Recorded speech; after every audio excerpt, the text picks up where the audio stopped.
At that time, mankind was on the brink of extinction, including the evil god Vindrake, who appeared in the sky all of a sudden.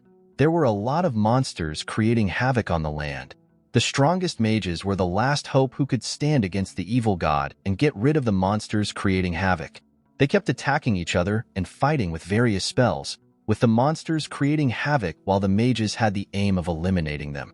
The leader of the mages, Setsuna, asked his colleagues to prepare their magic spells. They were all ready with a barrier on their hands as they began casting spells and screaming fire, creating the barrier. The leader faced the evil god Vindrake and told him that he was going to be finished there. The mages were all chanting as Setsuna, who was also focused on casting his spells and holding the barrier, told them to combine all 6 magic attributes and fire at the same time. His spells brought about a lightened, bottled-like object, causing an elemental burst. One of the mages screaming admonished the other mages to support Setsuna, as they all made the elemental burst more frightening. Being relaxed and happy, one of them smiled, unknown to them, that made the evil god more angry and dangerous. "No way," a mage said. "Let's hit him harder," as they noticed the evil god was not yet eliminated. Everyone kept striking, but Setsuna suggested they had to observe.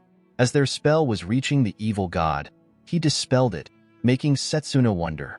The evil god, clenching his jaws, asked if that was what humans could do, calling them foolish and miserable creatures, rotten insects who rotted in his garden. A female mage screamed that there was no way their magic was not working on him, as the other mages kept looking as if they were astonished. She asked Setsuna to give them his order. Setsuna kept thinking that there was something they could still do. They all kept trying various ways to bring the evil god down, as one of the mages was running out of mana. Worriedly, he brought Setsuna's attention to it, telling him his mana was getting exhausted. That made the demon lord attack him as he kept crying for help, asking Setsuna to save him. Setsuna cast a spell, opening his palms with lightning and trying to attack the evil god, but he got flipped out by fire, making him sustain many injuries.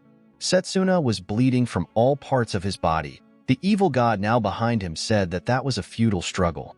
Setsuna said not yet, as he said something like he was casting a spell orally, making an incantation, bringing about another lighting. Setsuna punches the demon god, but Vindrake blocks Setsuna's punch, leaving some damage on the evil god. The evil god groaned as he crossed his arms around his chest. Setsuna, looking at his hands, said it worked.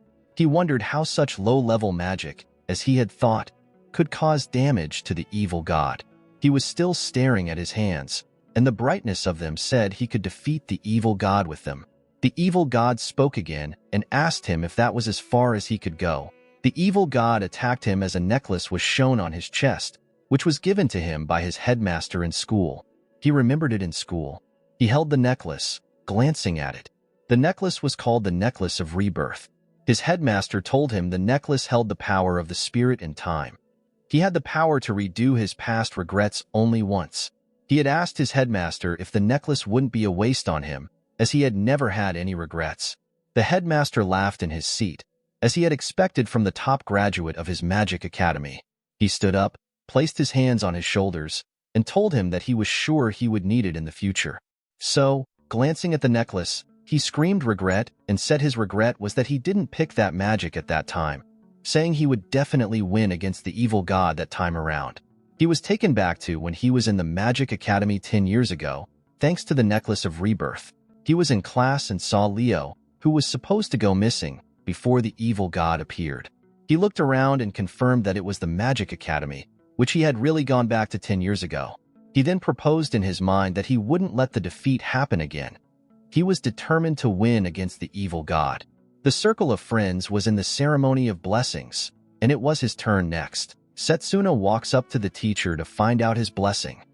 Setsuna was a very famous person at school. A guy and a lady were whispering to each other as the male student asked if he wasn't the greatest genius of history in the academy. The lady replied that she heard he had the magic affinity for every magic path. It was time for him to choose a magic path.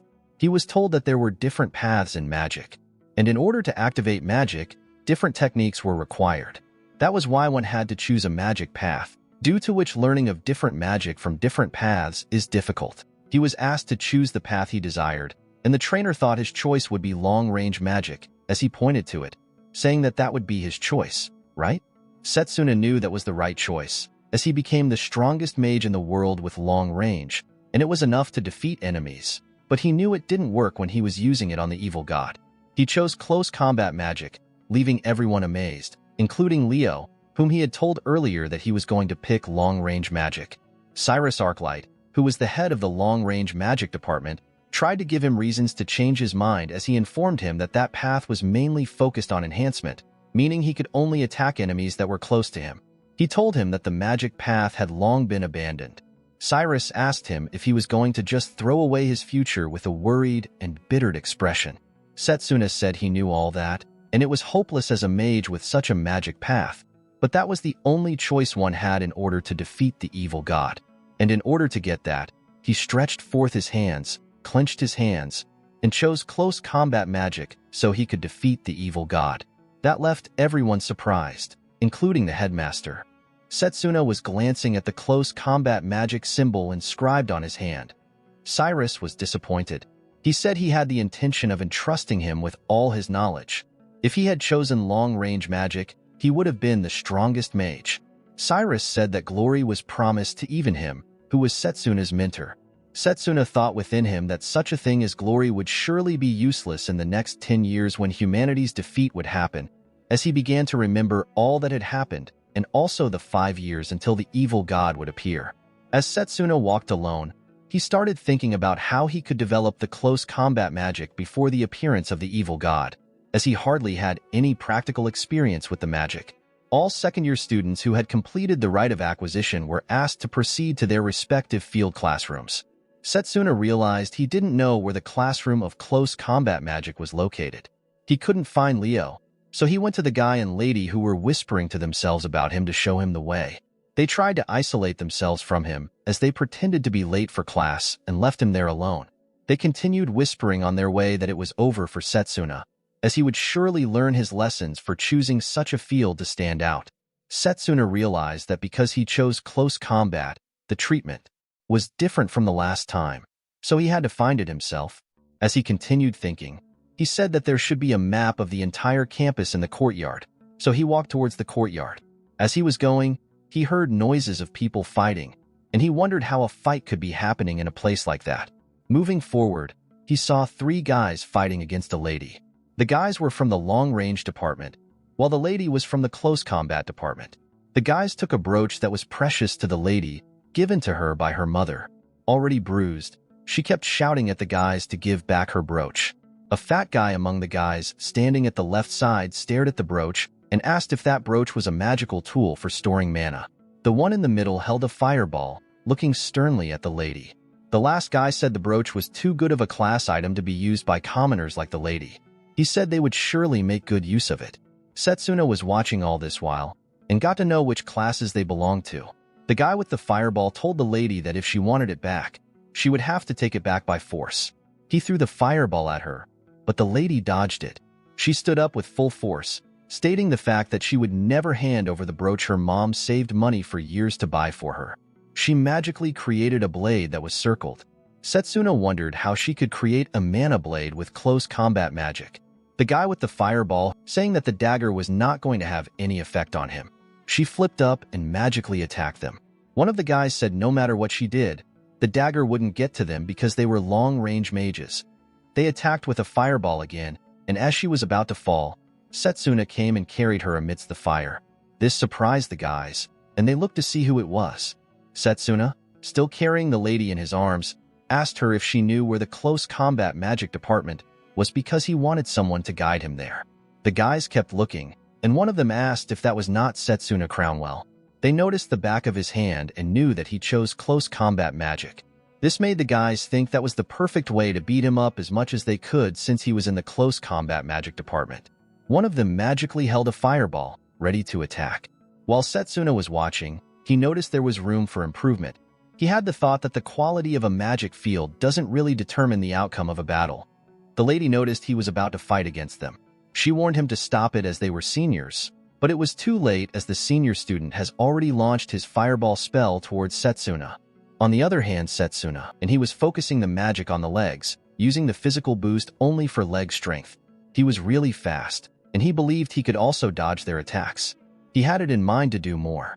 While they were fighting, he asked the other guys if they couldn't use any other element as they were only shooting fireballs. This angered one of them, as he asked him to shut up.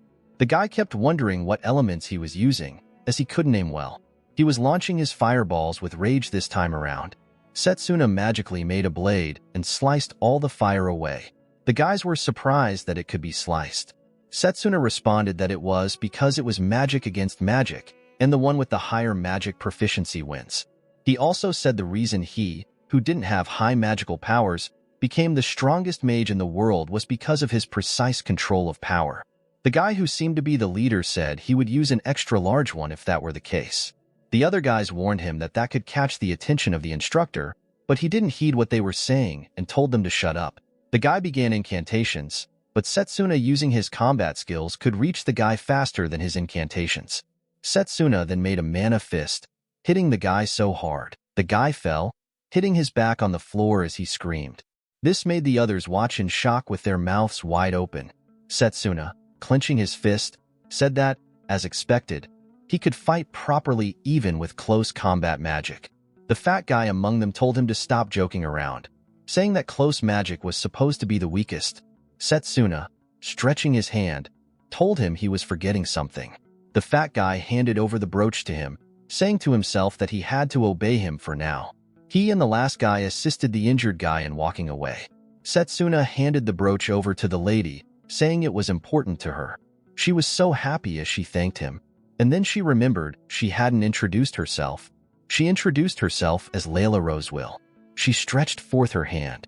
Setsuna also shakes her hand introducing himself, but the girl stated she knew him to be famous for his affinity for all magic paths. They shook each other with both hands. Layla asked why he chose close combat magic. Setsuna thought to himself that was because that would help him defeat the evil god, but no one would believe him.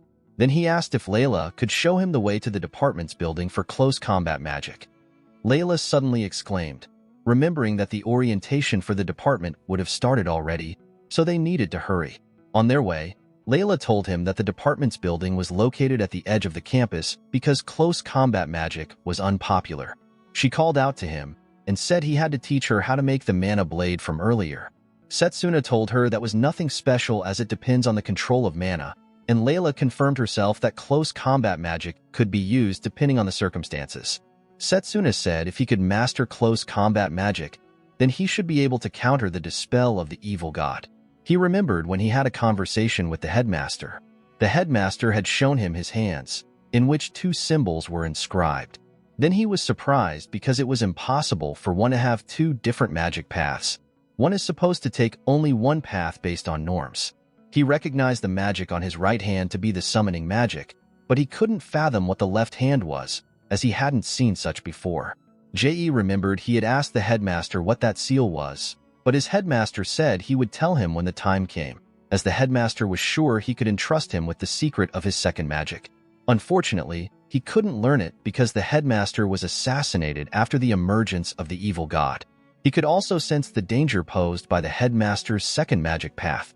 He was determined to learn it and change the fate of destruction. Still in his thoughts, Layla pointed to a building saying over there, snapping him out of his thoughts. But he kept thinking of how he would get the headmaster's recognition, as he already was. That seemed like a problem to him. The professor was standing at the doorway, ready to scold them for coming late. The professor, gritting his teeth with his hands crossed, said how nice it was for him to come late, along with a woman calling him by his full name, Setsuna Crownwell. Layla tried explaining, but the teacher said he didn't care about their excuses. He said no matter how good his achievements were, he was worthless at that place, referring to Setsuna. He also added that now that he was in the department of close combat magic, he was already trash, pointing his hands to Setsuna's chest. Setsuna grabbed his hands and told him he had been rude.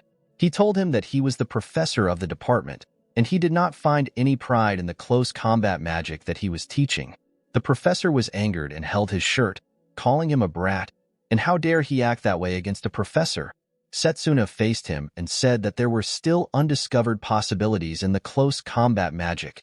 He so much believed that. The professor widened his eyes and called him a cheeky brat, He moved away, heading in a direction, saying that if Setsuna was going to say that, he was going to show him something instead. He brought Setsuna to places where students were having tests, and the students were struggling with making a crack on a rock. That was the first test needed to determine one's rank in class. In those black steel rocks, there was a crystal embedded in them, so they needed to extract it as soon as possible, and those who failed would be punished.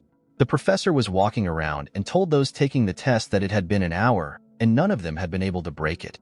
The students were all complaining, saying the stones were hard.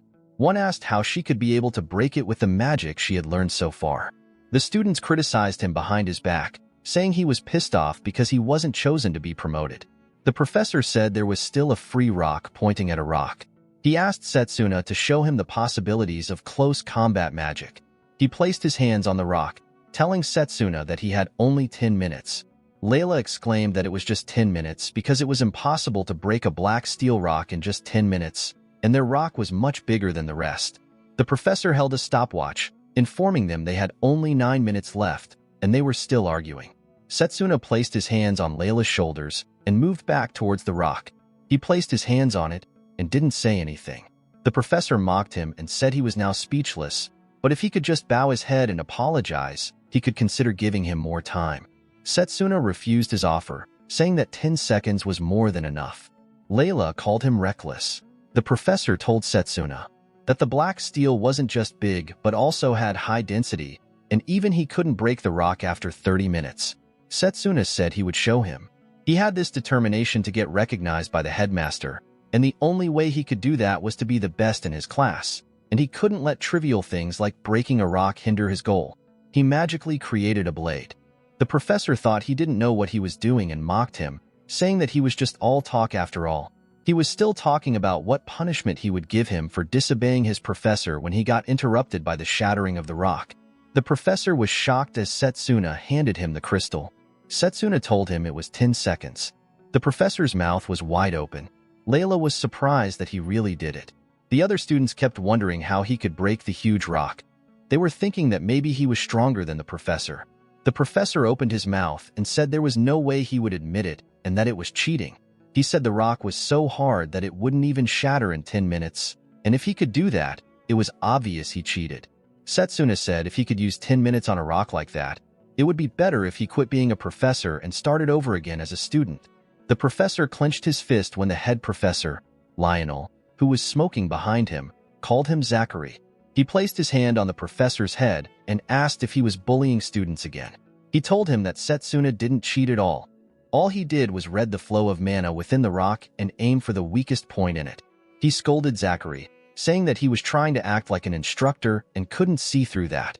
Professor Lionel told everyone that he heard that Professor Zachary was going to demonstrate the mana guard. Professor Zachary was scared and shivered. Professor Lionel steadied his ground and faced Professor Zachary. Professor Zachary kept shouting and asking that Professor Lionel wait, acknowledging the fact that he acted wrong. He promised never to do so again. Professor Zachary launched at him with a fist, creating a barrier. Setsuna noticed the way he broke through the mana guard and knew his level of power was that of a guard. He wondered who that person was, as he didn't seem to be ordinary. Professor Lionel faced Setsuna, complimenting him as he patted him on the back. He told him to do his best. Setsuna told the professor that just because he was a close combatant, he would lose to other departments. He assured the professor that he would use the strength of close combat to his advantage and become the top of his grade. The professor smiled, telling him that's quite some spirit he got. He told Setsuna that if he ever wanted to learn magic, he should just say the word, and he would teach him. He introduced himself officially as the head professor to Setsuna and welcomed him to the close combat department. The professor addressed the students and told them that they were about to decide on the representative for the exchange match, though he hated to say that so soon. The exchange match was a major event where the 8 magic departments competed for honor and prestige. Just one representative would be chosen from each department, and the winner would be determined through a tournament format. Before Setsuna's regression, he won the exchange match as the representative of the long-range combat department. That was how he earned recognition from the headmaster. Since he also wanted to be recognized by the headmaster, he couldn't afford to miss out on the representative position, as that was what determined if he could participate in the exchange match. As the other students faced Lionel and Lionel told Setsuna that he wasn't the only one who passed the test, and there was someone who had extracted the crystal before their arrival. That person was Drago Okred. Drago faced Setsuna. He asked Setsuna what made him choose close combat, despite the fact that he had aptitude for other magic paths. Setsuna told him he had things to be done with close combat magic. Drago asked him to keep quiet, stating that Setsuna had a small stature and wouldn't be able to do anything with that. He clenched his fist and squatted, saying that his family's lineage had excelled exclusively in close combat magic for generations, so he had spent years training his body for that same purpose. Drago attacked Setsuna, but Setsuna, as he didn't even bulge. Drago told Setsuna to fight him because he wouldn't let the representative position go to a mere pretender who came to close combat as a joke. Setsuna suddenly remembered that he had heard the name Drago during the representative match before the regression as the only man known to the lowly close combat department. He agreed to have the fight with Drago. Professor Lionel informed them that the match would be after a week. Drago told Setsuna not to think of escaping during that week because, as a close combat mage, one has to fight till the end. The other students kept pondering who would win. A lady asked that no matter how much talent he had, he would not be able to beat Drago, right? Layla went to meet Setsuna and asked him if he could win. Setsuna said no, making Layla scream. He said he couldn't beat him with his trained physique, and he couldn't compete with him in his current state. He said he had a secret plan as he was walking away. Layla called out to him, asking him where he was going. He kept walking through a pathway until he got to a tree. Layla asked him where that place was. Setsuna said it was a secret spot that only he knew of, and at that place, he would become 3 times stronger as he raised his hands and green aura moved over him. Setsuna said it seemed he was being recognized by the tree again as he noticed the aura surrounding his body. Layla asked what the green aura meant, and he said it was the blessing of the sacred tree. He added that it was only given to those who had been acknowledged by the sacred tree, and thanks to mana attributes, he could recover his mana by facing the tree. He said he had found the tree before his regression, and as long as he was at that place, he had no worries about running out of mana. He was determined to train there until he met his limits. Layla was amazed at this, but she reminded Setsuna that Drago was a natural-born close combat mage. Layla thought that Setsuna helped her get her brooch back, so it was now her turn to help him. At the close combat department training room, Layla found Drago using magic to lift weights, as she was surprised. She thought to herself that he was really the odd one. Drago asked Professor Lionel if those black steel rocks were still in the yard. The professor asked if he had the intention of crushing the rocks. Drago stood and moved towards the door as he waved to the professor, telling him he wasn't going to break the rocks but just wanted to borrow them. Drago arranged 5 black steel bars on his back and did push-ups. Layla gets shocked to see Drago's training and rushes towards Setsuna to tell him about everything that Layla saw about Drago's training. Setsuna was sitting down in a quiet place, reading the book of martial arts. She ran up to him and told him that was not the time to be relaxed, informing him of what Drago was currently doing. Setsuna said he had expected that, as it was already obvious he would do that to train his physique. He told Layla not to worry, and that was also part of his plans as blue aura showed in his eyes. Layla wondered what the plan was, and he told her that one has to focus on the hands if one wants to boost the hands, and the same with the legs. If you also want to boost memory, you do the same with it. Just by focusing on the head, you would age the techniques in your head, and once you put them into practice, it would make it easier. He was focused on fighting, and Layla was amazed at this, as she had not heard of a method to learn fast. He felt dizzy, fell down, and sustained a little injury. He said he was merely pushing his bodies to the limit with a physical boost, and he was just focused on boosting his healing. He kept assuring himself he could strengthen his body in a short time. Layla told him that he didn't need to push himself so hard and he could look for other methods, as she asked if there were other ways. Setsuna said there was no way, and he couldn't keep up with Drago with half-baked methods, considering the fact that Drago had been training for years in close combat magic. He said he needed to destroy and reconstruct methods thousands more times in the space of the remaining week. Layla gets shocked hearing this as Setsuna mentioned it 1,000 times, because just a single cycle was already painful. Setsuna thinks that it wasn't like that, as Setsuna thought about the time when Setsuna was young, and when every time Setsuna was training, he always reminded him of that time, and at that time, he couldn't use any magic. Every day, he spent his time practicing. Even when he failed, he kept on practicing, and even if his growth was slow, he got better step by step. That made him sure that, as long as he could get stronger, that was nothing. They kept on practicing, and his hard work made Layla know that he had really been working harder than anyone. On the day of the match, both of them faced each other, and Drago mocked Setsuna, asking him that so that he wouldn't run away. Setsuna said he wouldn't run away after all. He was the representative for the close combat department. Professor Lionel asked if they were ready as he stretched his hands, signaling for a start. It started as both of them were ready to launch against each other. Setsuna launched a powerful attack against Drago, summoning magical lightning to strike his opponent. In response, Drago positioned his hands defensively, deftly maneuvering to counter Setsuna's powers. Within his mind, Setsuna contemplated that Drago was using a mana guard to absorb everything he threw at him. Drago's stance was firm. He clenched his feet into the ground, and his expression was anything but friendly. As the confrontation continued, suddenly, he released his hands, unleashing his aura and surged forward, forcing Setsuna to raise his hand and shield himself. From a distance, Layla called out to Setsuna, her voice filled with worry as she watched the battle unfold. Among the audience, a guy remarked that the combatants were really going overboard. The crowd was taken aback, and someone voiced their astonishment by asking if Setsuna and Drago had really been promoted. Setsuna, his expression stern and focused on Drago, stated that a direct hit would spell the end for him. Drago continued his strike with a variety of attacks, each more unpredictable than the last. Despite this, Setsuna did everything in his power to evade the strikes, dodging with all his might. Drago, his eyes wide with a mix of frustration and curiosity, demanded to know why Setsuna was so intent on defending against his attacks. He questioned what was wrong with Setsuna, unable to understand his opponent's strategy. Yet, Setsuna remained silent, his only response being his relentless dodging. Drago then asserted that, in the end, Setsuna's body was still weak, and that this was evidently his limit. Layla thought to herself as she watched the intense battle unfold, reflecting on how despite all the rigorous training Setsuna had undergone, he was still no match for Drago. She couldn't help but feel a mix of concern and frustration. Meanwhile, Professor Leo observed the confrontation with a calm demeanor. He studied their movements carefully, analyzing their techniques and strategies. Even when it seemed like Setsuna was being overwhelmed by Drago's relentless attacks, he managed to block Drago's strike using his mana fist. Professor Leo noticed something significant at that moment.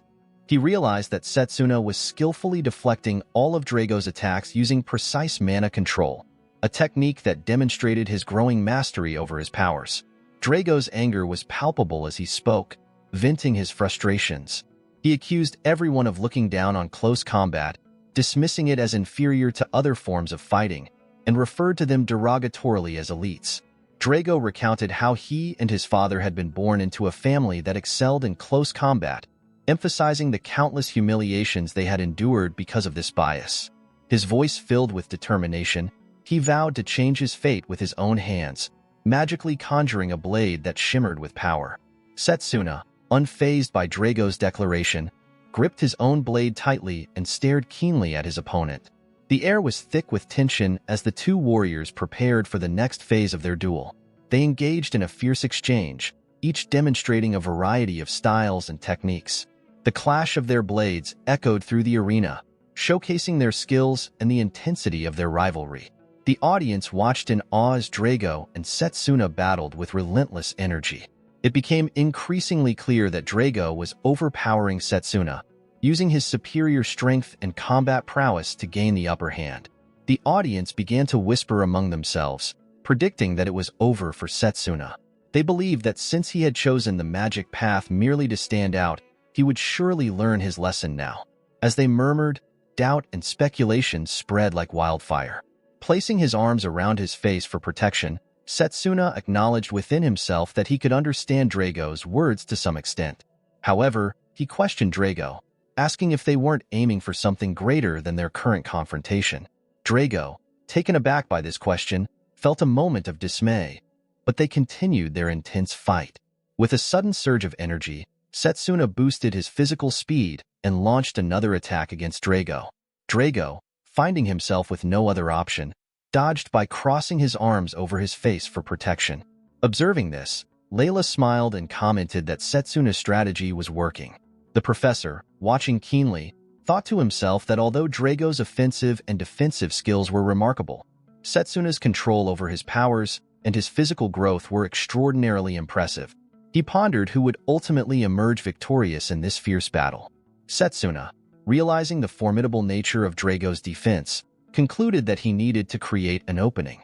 With this in mind, he attacked Drago with all his might. Drago, perceiving the intensity of the strike, thought that Setsuna was expending all his mana in a desperate attempt. The battle raged on with increasing ferocity, each combatant pushing their limits. Eventually, Drago managed to corner Setsuna, feeling a sense of triumph.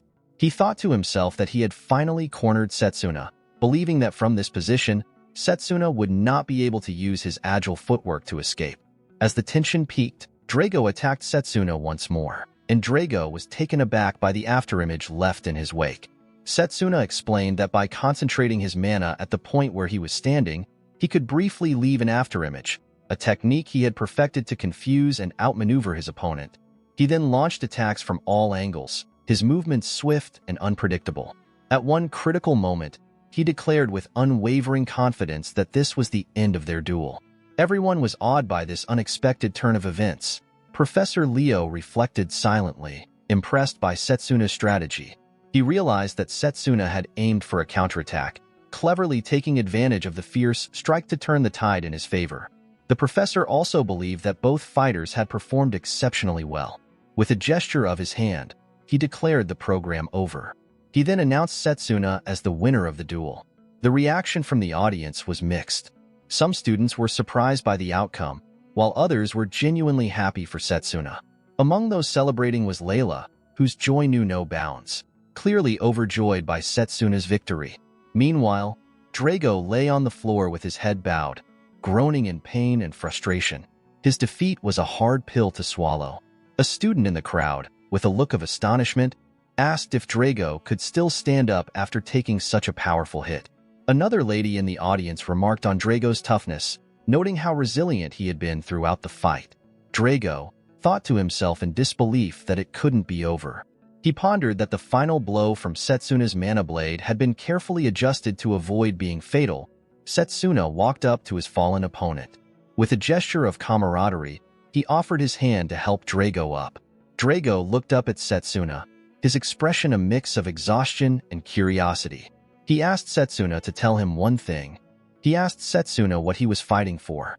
Setsuna explained that his goal was to never lose to anyone and to ensure that nothing was ever taken away from him. He added with determination that he wanted to be stronger than anyone else, to protect everything he held dear. Drago acknowledged Setsuna's strength and determination, standing up with the aid of Setsuna's outstretched hand. As they clasped hands, Drago admitted that he had been completely defeated, addressing Setsuna by his full name, Setsuna Cromwell. He added that Setsuna had truly lived up to his reputation, demonstrating exceptional skill and resolve. In his mind, Drago contemplated that such power could be incredibly valuable in the upcoming battle against the evil god. Professor Leo, observing the interaction between the two fighters, commented on Drago's performance. He remarked that despite Drago's prowess in close combat, he had lost to Setsuna. Then, in a formal gesture, Professor Leo lifted Setsuna's hand high and announced to everyone present that Setsuna had been chosen as the representative of the Close Combat Department, marking his victory and recognition. A few days later, Professor Leo and Setsuna were walking down a long hallway toward a large, imposing door. As they walked, the professor spoke to Setsuna, explaining that it was now time for the representatives to meet face-to-face for the exchange match. He offered Setsuna some advice, though it came across as rather odd and peculiar. Nevertheless, he urged Setsuna to comport himself appropriately. Setsuna, on the verge of stepping forward, acknowledged the advice with a simple "okay" before proceeding into the room.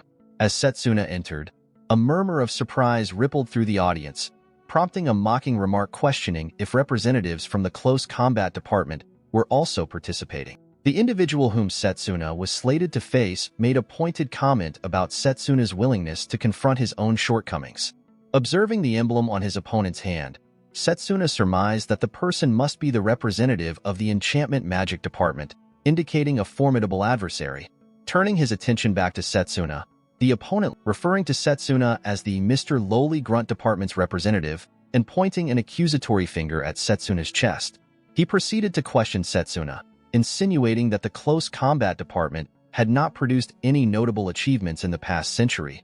With a sneer, he disparaged Setsuna and his colleagues as a worthless bunch, suggesting that they should confine themselves to the periphery of the school grounds, endlessly honing their physical prowess until their eventual demise.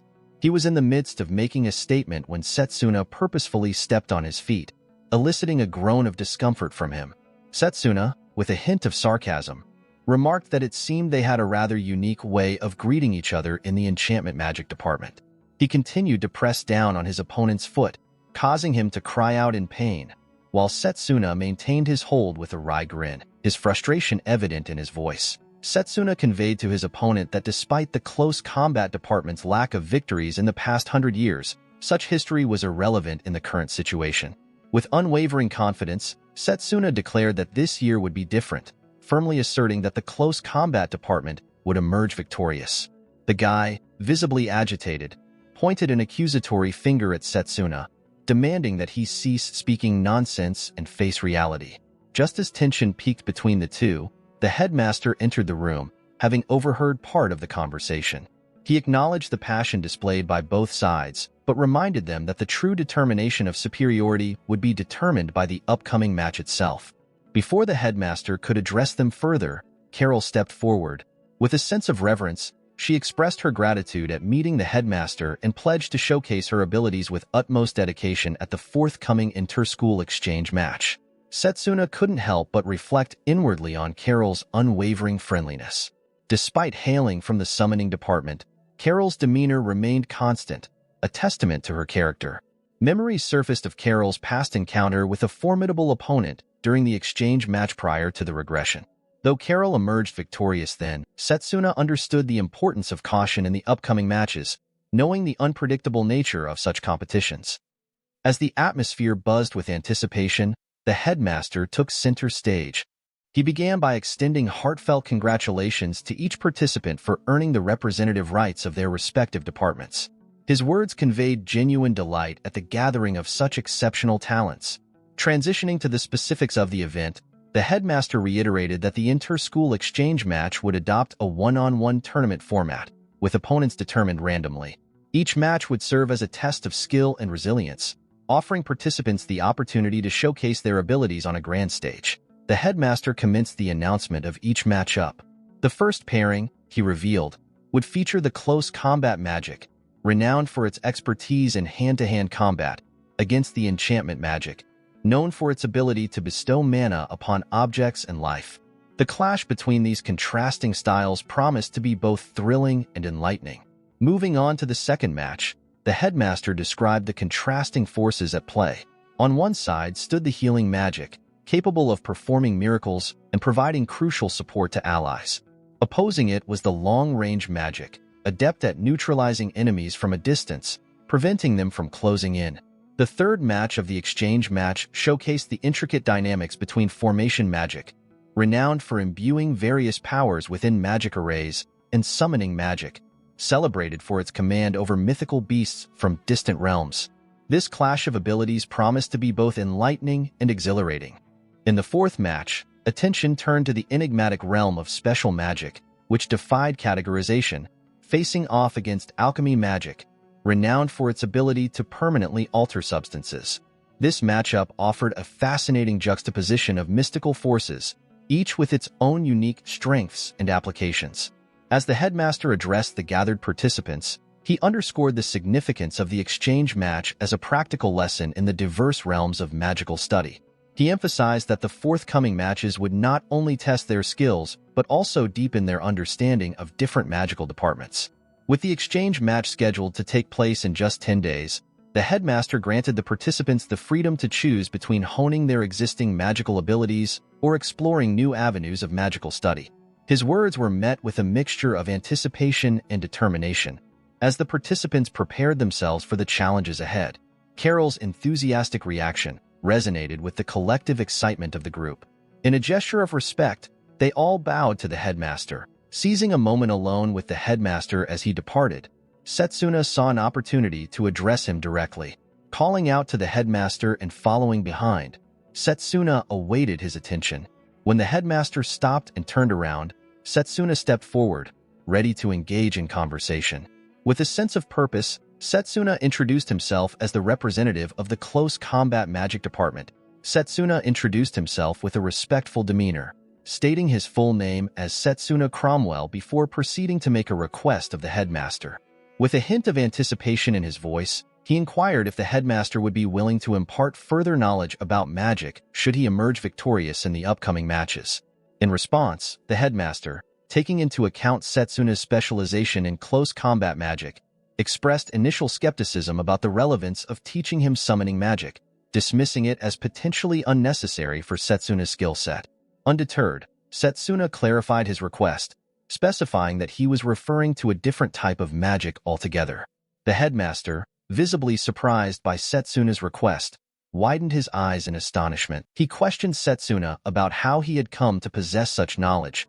Reflecting on the headmaster's cautious demeanor, Setsuna found it to be quite overwhelming. Yet, he remained steadfast in his determination, recognizing the vital role of the second magic in confronting the threat of the evil god. With this in mind, he felt compelled to press forward, unwilling to retreat from the challenge at hand. With a firm tone, Setsuna addressed the headmaster, articulating his belief that the victory of the Close Combat Department after a century-long drought could potentially defy the conventional wisdom of the world. He urged the headmaster to entertain this possibility. The headmaster, scrutinizing Setsuna, couldn't help but wonder if there were ulterior motives behind Setsuna's request. Eventually, he relented, conceding that upon Setsuna's victory in the championship, he would impart knowledge of the second magic. Grateful for the opportunity, expressed his heartfelt gratitude to the headmaster. However, the headmaster cautioned Setsuna, reminding him that the path to mastering the second magic would be arduous. Undeterred by the challenge that lay ahead, Setsuna tightened his grip on his cloak, symbolizing his unwavering determination to succeed and prove himself worthy. As the headmaster prepared to take his leave, he commended Setsuna for his unwavering spirit and resolve, recognizing the fire burning within him as a testament to his determination to overcome any obstacle. The scene shifted to where Setsuna sat on a bench, enjoying a loaf of bread. He found himself reminiscing about the monotony of his school life after a decade and how the abundant free time felt rather dull. Nevertheless, he savored the delicious bread, grateful to Layla for recommending it to him. Once he finished his meal and remained seated, Setsuna contemplated the mere 10 days remaining until the event. He felt a strong urge to prepare diligently. Then suddenly a golem strikes at Setsuna with incredible force, but Setsuna was able to block the golem's strike using his mana fist. Setsuna noticed Noel, his upcoming opponent, lurking behind a nearby wall. Noel confessed his intention to strike Setsuna from a blind spot, prompting Setsuna to suspect Noel's use of golems infused with mana through enchantment to animate the rocks. Addressing Noel directly, Setsuna questioned the purpose behind his behavior. Noel dismissed their encounter as a continuation of their previous meeting, asserting that there was no need to wait for the exchange match. Referring to Setsuna disdainfully as a mere close combatant, Noel clenched his teeth in frustration. Noel confronted Setsuna, accusing him of daring to embarrass him. He began gathering materials, evidently preparing for a confrontation with Setsuna. Undeterred and equally prepared for a fight, Setsuna retorted that Noel's current predicament was a consequence of his own actions. Noel, having infused mana into various rocks, positioned them strategically behind him, signaling his readiness to engage Setsuna in combat. However, Noel's confidence wavered as he realized the potential consequences of injuring a participant of the exchange match, even a close combatant like Setsuna. Concerned about the repercussions, Noel dispersed the rocks and warned Setsuna that he would be well prepared for their upcoming match before turning on his heel and departing. Left to ponder Noel's abilities, Setsuna marveled at how Noel could provide mana to such a large amount of matter while simultaneously controlling it. Despite their rivalry, Setsuna couldn't help but acknowledge Noel's talent and considerable prowess. The following day, Professor Leo addressed the students, announcing that the day's topic would focus on preparing them for the upcoming event. starting with an analysis of the recent battle between Drago and Setsuna. He addressed Drago and Setsuna, inquiring if they comprehended their respective shortcomings. Setsuna affirmed his understanding. The professor gestured for Drago to speak first. Drago admitted to losing control of both mana and emotions. Setsuna, in turn, acknowledged his lack of fundamental power and his dependence on Drago's sheer strength. The professor commended their self-awareness, emphasizing that recognizing one's weaknesses was the initial step towards growth. He urged them to commence their improvement immediately, starting with that day's match. Interrupting the discussion, Layla raised her hand and queried if the upcoming match would serve as training for the exchange match. The professor acknowledged the significance of her question and proceeded to provide details about their opponent for the first match. Noelle, hailing from the enchantment magic department. According to Setsuna, Noelle utilized multiple golems for both offense and defense. Expounding on this, the professor highlighted the similarity between golem combat and close combat magic due to the physical nature of golems. Delineating their tasks, the professor instructed Drago to focus on speed, particularly while simulating the movements of multiple golems. He would attack from all angles, informing Setsuna that he would deflect Drago's attacks and counter them. Drago, poised to strike, assured Setsuna that this time would be different from the last. Setsuna responded, expressing anticipation for the challenge ahead. Drago charges at Setsuna ready to strike with his mana fist, as Drago strikes at Setsuna on the right but Setsuna dodged the strike, and as Drago was about to counter, Setsuna predicted that Drago would strike from his left, but to Setsuna's surprise Drago strike at Setsuna from right again. As Setsuna was barely able to block Drago's strike, he inwardly criticized his slow reaction speed. Professor Leo praised Drago, commending him for balancing speed and power effectively. Meanwhile, Setsuna anticipated Drago's next move, predicting a left hook. Drago launched a successful attack, prompting Setsuna to realize that his previous move had been a feint. Professor Leo applauded Setsuna's astute judgment and instructed him to evade with a step and counterattack, which Setsuna executed flawlessly. Exhausted, they both rested on the floor, with Drago acknowledging the intensity of the match. Professor Leo, impressed by their performance, gives both of them bottles of water. He assured Setsuna that in a few days, he would be capable of handling being surrounded by 4 to 5 golems. Setsuna emphasized that no matter how much training Setsuna underwent, he shouldn't let his guard down. Following that, Professor Leo observed that Setsuna absorbed everything with a single command, noting Drago's understanding of the basics of close combat while acknowledging Setsuna's exceptional sense. Now, it was time for the exchange match. The venue was prepared for the 781st Elmridge Magic Academy exchange match. The question lingered among the representatives from the 8 magic departments. Who would emerge as the strongest? Setsuna and Noelle stood at the center of the audience, facing each other. As anticipation filled the air, then the commentator states that the exchange match stage will be changing randomly each time. And this time, it was set in a desert. Noelle expressed his approval of the setting. From the crowd, someone raised their hand and cheered for Noelle to defeat the close combatant swiftly. Another person chimed in, expressing satisfaction that Noelle was pitted against the perceived underdog department. Layla intervened, shouting at the noisy individual and asserting that they should closely observe whether they were truly underdogs or not. Layla stood up, and she continued to confront the individual until Professor Leo stepped in to restrain her. With the preparations complete, the match was declared to begin as the commentator raised his hand and announced the start. Noelle addressed Setsuna by his full name, Setsuna Cromwell, while holding a black steel rock and questioned if Setsuna knew its significance. Setsuna responded affirmatively, identifying it as a black steel rock, crucial for creating a golem by combining it with sand. Suddenly, Noelle infused his mana into the black steel rock, causing it to transform into a golem. It possessed immense strength, impervious even to the sharpest blades. Then Noelle takes out more black stones, and in an instant, a dozen of golems come surrounding Noelle. Mockingly, Noelle remarked to Setsuna that his chances of victory were slim, estimating them at 1 in 10,000. Layla, surprised by this turn of events, pondered the possibility of facing numerous golems. Noelle explained that these golems could be endlessly created from the sands, making it difficult for Setsuna to approach him.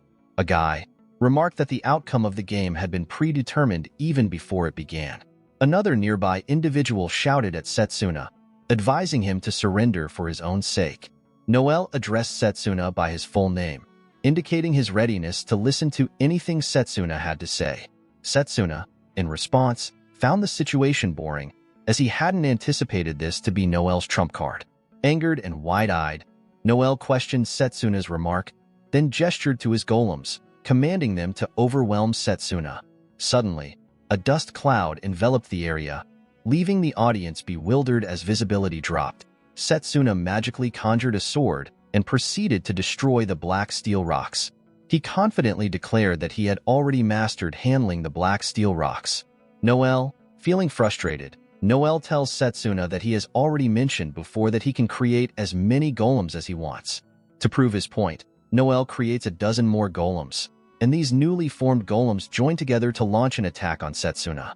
In response, Setsuna confidently states that in close-quarter combat, his ranged magic is the most powerful. He asserts that no matter how many golems Noel can create, Setsuna will never be defeated. With incredible speed and precision, Setsuna swiftly takes down the golems with a single, powerful strike.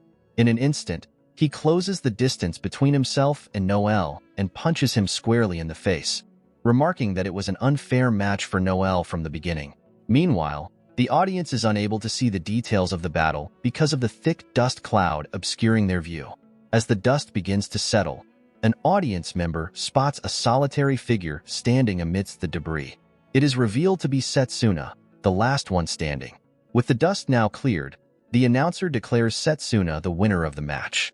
Setsuna quietly acknowledges his victory, reflecting on his triumph in the first battle. Layla, witnessing Setsuna's success, felt elated and proud of his achievement. Meanwhile, the group of students who had earlier mocked Setsuna found themselves surprised by the unexpected outcome. One among them questioned if it was all just a joke, while another pondered how long it had been since the close combat department had last emerged victorious. Deep in thought, another individual wondered aloud if continuously summoning new golems would eventually lead to exhaustion. Another lady remarked that Noel had essentially self-destructed in his relentless pursuit of victory. A guy responded to her, stating that Setsuna shouldn't have been able to win, thus concluding that the close combat department was simply lucky. Cyrus, who had been observing quietly, interjected, asserting that it wasn't merely self-destruction on Noel's part. Hearing this, purple-haired guy stated that Setsuna has caught his attention. As the competition continued, it was time for the second match. Setsuna moved to sit in the audience, where Layla praised him for his performance. She asked if he intended to watch the match, gesturing for him to sit beside her. Setsuna agreed, stating that by doing so, he might find some references to use in the future. Meanwhile, the ongoing match pitted the Summoning Magic Department against the Formation Department. Carol, the representative from the Summoning Department, currently held the upper hand, while the representative from the Formation Department attempted to close the gap. Sitting and observing, Setsuna contemplated the unfolding events. He noted that despite being pinned down, the Formation Department's representative displayed impressive movements. He also considered that perhaps he could replicate those movements and apply them in close-quarters combat. Layla remarked that the movements from other magic paths looked impressive as she watched the match intently, but she expressed her desire to become stronger in close combat magic. Setsuna saw this as an opportunity to inquire why she had chosen close combat magic. He asked her about her reasons for selecting it, mentioning that there were other paths available. Layla closed her eyes. She recounted a past experience where she had been saved by a close combat mage long ago. She remembered playing with her little brother in the forest when suddenly they were attacked by a grizzly bear. Feeling hopeless, a close combat mage intervened to rescue them. Since that moment, her dream had been to master close combat magic. She explained that her motivation stemmed from wanting to protect those around her and to become stronger. She questioned Setsuna, wondering if her reason sounded childish. Setsuna reassured her, stating that he didn't think her reason was childish at all. He also assured her that as long as she held a goal in her heart, she would gradually grow stronger. Leo approached from behind, greeting Setsuna and remarking that it had been a long time since they last met. Setsuna pondered Leo's presence. Leo Foray Elmcrest, his full name, ranked second in the long-range department, just after Setsuna. Leo rested his hands on Setsuna's shoulders, acknowledging Setsuna's strength displayed in the first match despite employing close combat magic. He then teasingly inquired if Layla was Setsuna's girlfriend. Confused, Setsuna asked him what he meant as the first match of the second round was about to commence. Pitting long range against close combat, Setsuna and Leo prepared to spectate. Layla starts to blush upon hearing this and leaves the arena. Then Setsuna tells Leo that he never expected Leo wouldn't become the representative for the long-range department. Setsuna states that Leo should easily be able to defeat Akhtar, the purple-haired guy. Leo tells Setsuna that it might sound like an excuse, but he warns Setsuna to be careful against Akhtar, as Leo was fooled by Akhtar and lost the representative's spot to him. Hearing this, Setsuna thinks that Akhtar is the type of guy who would do anything to win and realizes that he can't let his guard down. Then we see Akhtar smirking, looking at something he had prepared for the match against Setsuna. The chosen stage was the Scorching Hell, where a misstep meant certain defeat. Drago sat beside Professor Leo, expressing his concern over the difficulty of approaching the opponent on such terrain. Professor Leo concurred, noting the stage's advantage for the long-range combatants. Meanwhile, Cyrus told Akhtar to impart a lesson to Setsuna, vowing to make him regret choosing close combat. Setsuna took a seat beside a table with a vase placed on it. He cautioned Layla against touching the vase, explaining that it was a contact-triggered magic tool. Setsuna further stated that it might completely drain her mana if triggered. Angered, Layla asked why he kept such a thing there. Setsuna revealed that it was a trap specifically aimed at him, making it the seventh one. Layla, taken aback, questioned if he was okay with having traps around. Setsuna reassured her, stating that he had managed to avoid activating them, so there was no problem. Internally, Setsuna speculated that Akhtar was likely the culprit behind the traps. He acknowledged Akhtar's cunning nature, noting that he left no evidence behind. Just then, someone knocks at the door. As they went outside, they encountered 3 children. They presented Setsuna with a bouquet, addressing Setsuna as Big Brother. Layla inquired about the gesture, prompting the boy among them to explain that someone had asked them to deliver it to Setsuna, gesturing towards a direction. Layla questioned if Setsuna had a fan who could have delivered the bouquet personally. The boy tells Layla that the Cinder found it embarrassing to deliver it themselves. Then suddenly the girl starts feeling dizzy. Setsuna noticed some spots on the girl's neck, recalling having seen them several times on the battlefield before his regression. Realizing what it was, he angrily kicked the bouquet away. Layla, concerned, inquired about the situation. Setsuna explained that it was poisonous grass called veninum. The boy continued coughing, and soon all 3 of them collapsed to the ground. Setsuna instructed Layla to stay away due to the high probability of infection from the poison. Layla retrieved her brooch, which stored mana, and told Setsuna to entrust the children to her. Her mother had embedded a healing magic spell within it, and she starts using the healing magic. Setsuna observed that the spots were already fading, which he relayed to Layla. Layla remarked that although her mother had given her the brooch for emergencies, this was indeed one such case. Setsuna expressed his deep gratitude to her. He then stood up and collected the poisonous grass. He thought to himself that veninum grass was most toxic when it bloomed, realizing he needed to dispose of it before then. However, doing so in a crowded place would scatter the toxin. Already experiencing spots around his neck, seeking a quiet place at the sacred tree, he concluded it was the perfect spot for disposal. After disposing of it, the tree gets covered in green aura, and suddenly, he collapsed. At the match venue, Setsuna's absence prompted speculation and assumptions of him fleeing. Commentator announced over the microphone that since Setsuna hadn't appeared by the designated time, he would forfeit, making Akhtar the victor. Setsuna interrupted, shouting for them to wait, surprising everyone. He declared he wouldn't forfeit and was prepared to fight, challenging Akhtar. Seeing Setsuna's body being covered in spots, Akhtar mockingly asked Setsuna how he could fight in such a condition. Setsuna and Akhtar stand facing each other. Akhtar smirks and calls it a congratulatory gift for the first round, adding that it seems Setsuna has already accepted it. Setsuna, exhausted, asks if this is Akhtar's way of doing things, using deadly poison on innocent children. Akhtar pretends not to understand and claims there was no such thing. Setsuna grows angrier, but Akhtar only smiles wider, saying that Setsuna is far too passionate and that even the children should feel honored to be of use to the elites. The comment makes Setsuna furious, and suddenly, the commentator announces the start of the second round. Akhtar immediately casts Storm Bullet to attack, which Setsuna barely manages to dodge.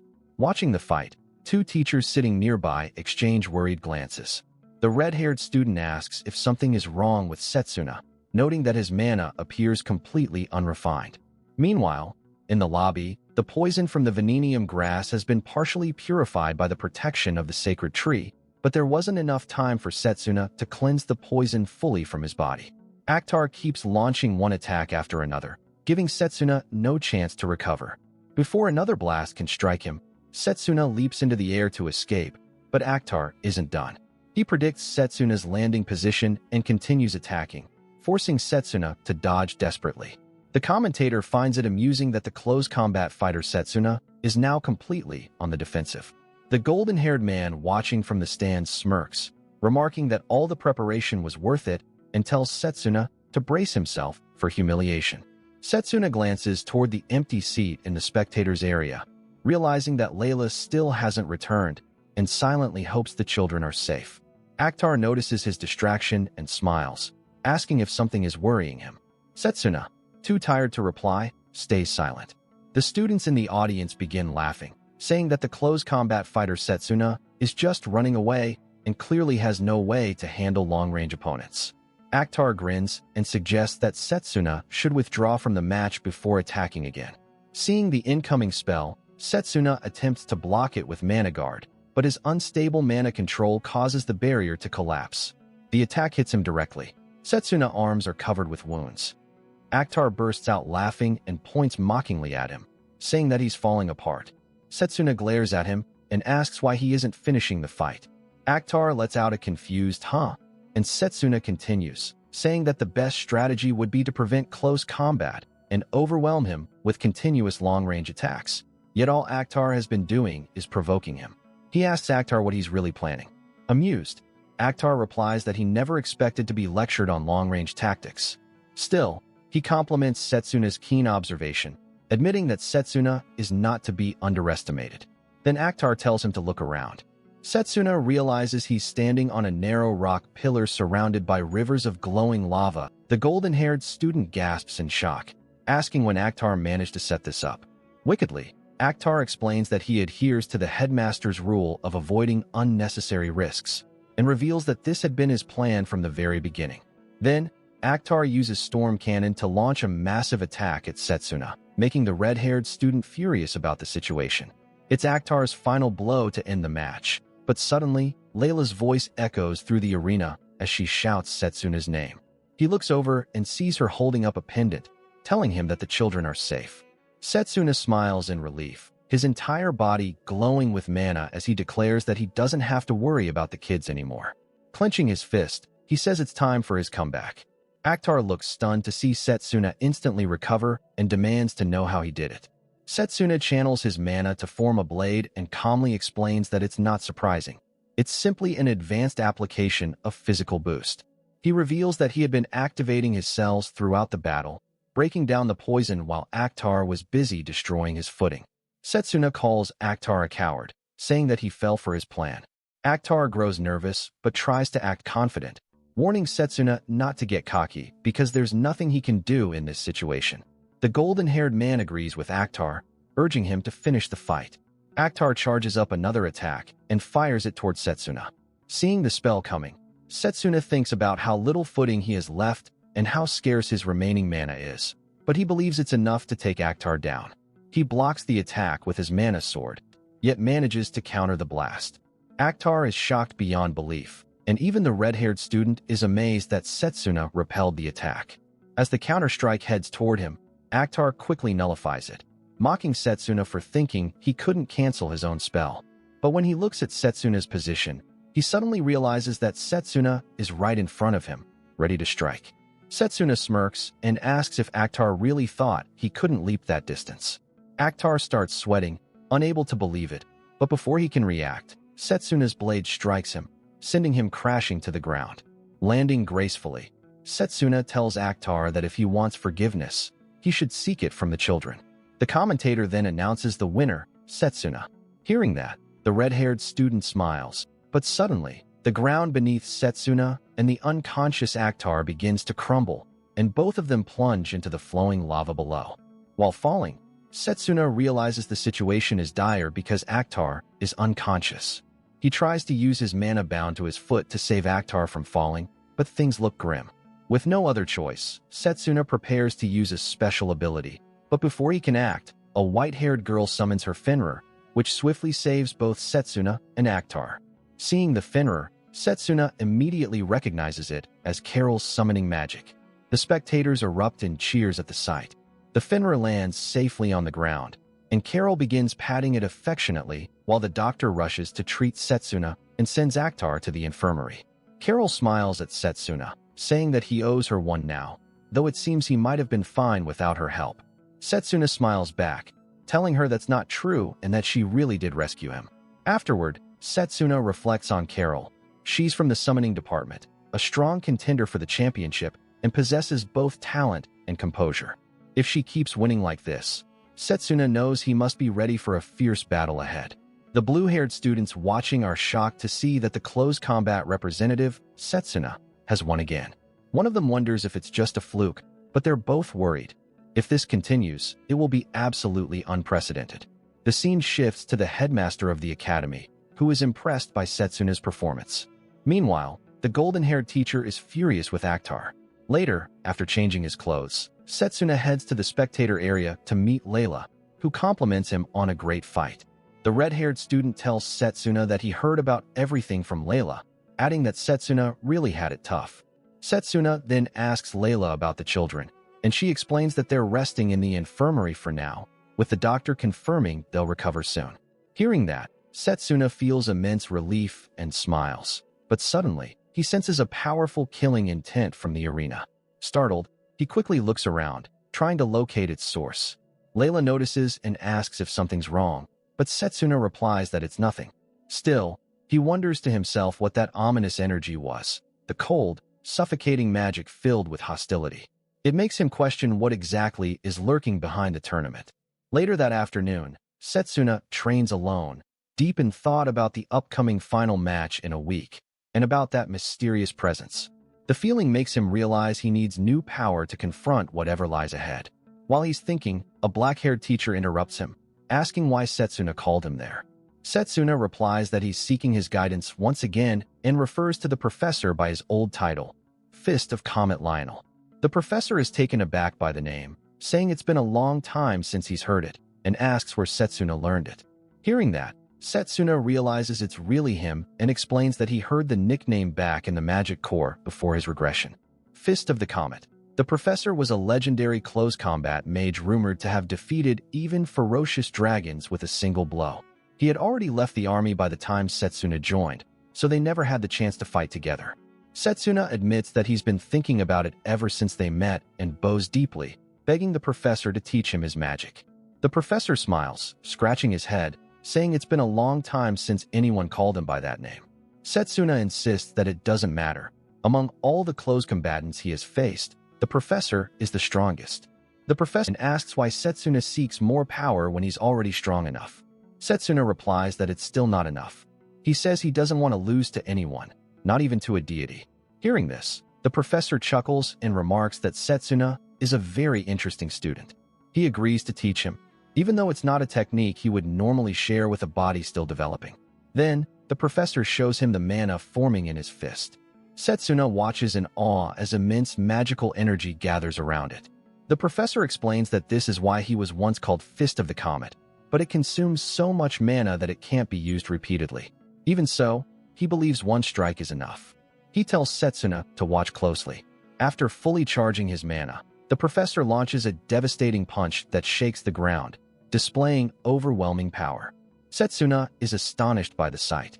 The professor continues, explaining that this technique requires constant mana accumulation, making it unsuitable for one-on-one battles like tournaments. He asks Setsuna if he's still willing to learn it. Setsuna nods firmly, saying it's perfectly fine and that he's counting on him. Hearing this, Professor Lionel smiles and agrees to train him. He decides to begin immediately, telling Setsuna to follow him. The scene then shifts to Carol, who is meeting with a man congratulating her for reaching the finals. She smiles and thanks him. The man and asks if she's confident about winning since her opponent is a close combat fighter. Carol smiles again and replies that victory or defeat depends on luck, but she'll do her best to make it a good match. She then asks if he'd like another cup. The man thanks her, so she gathers the cup and begins to take the tray away. But suddenly, the man pulls something from his pocket and uses it on Carol. A mark appears on her neck, and pain overwhelms her. She collapses to the ground as the man watches coldly, thinking to himself that if she wins, then so be it. But if the situation changes, he must be prepared. The scene shifts to Setsuna, who is practicing Professor Lionel's magic. He asks the professor how his performance was. Professor Lionel is astonished. He never expected Setsuna to memorize everything in less than a week. He reflects that it took him at least 2 years to master the same technique. After that, Professor Lionel praises Setsuna and informs him that he has successfully learned the Fist of Comet. Setsuna, drenched in sweat, feels immense satisfaction hearing those words.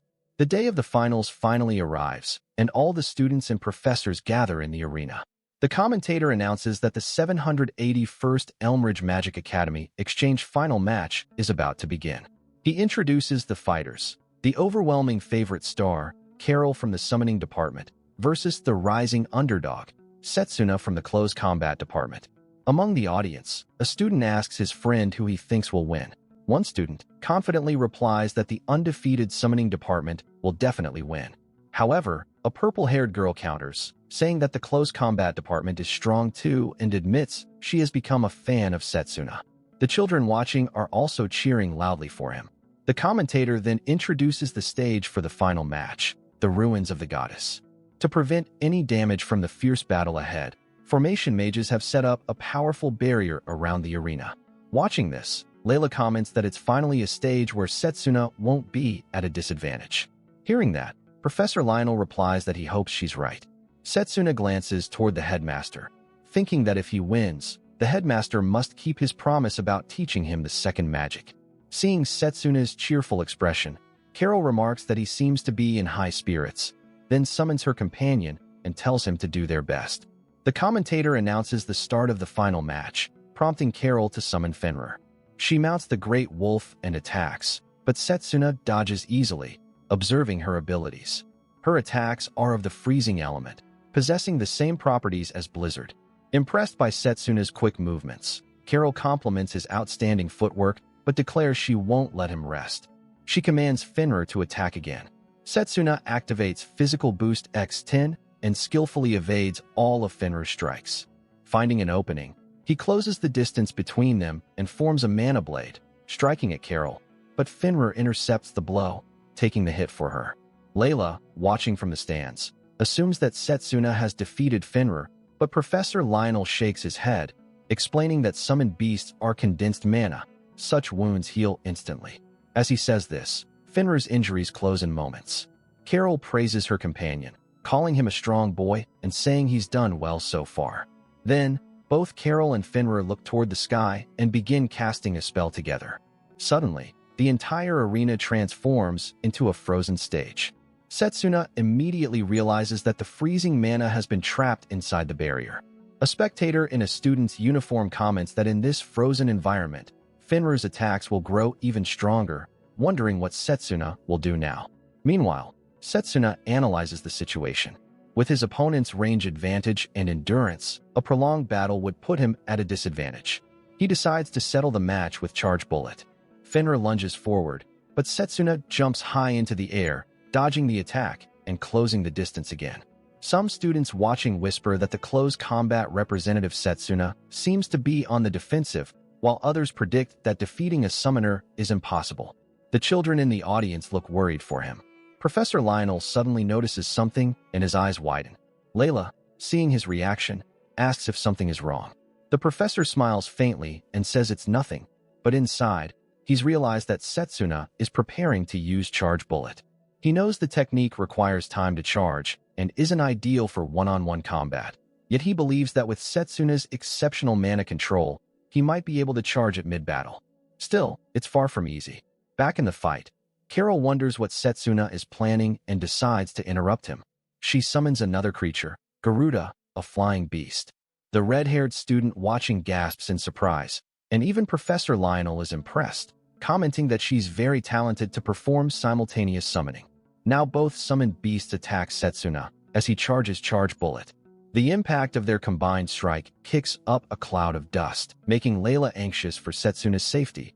But when the dust clears, Setsuna stands unharmed, having repelled both beasts.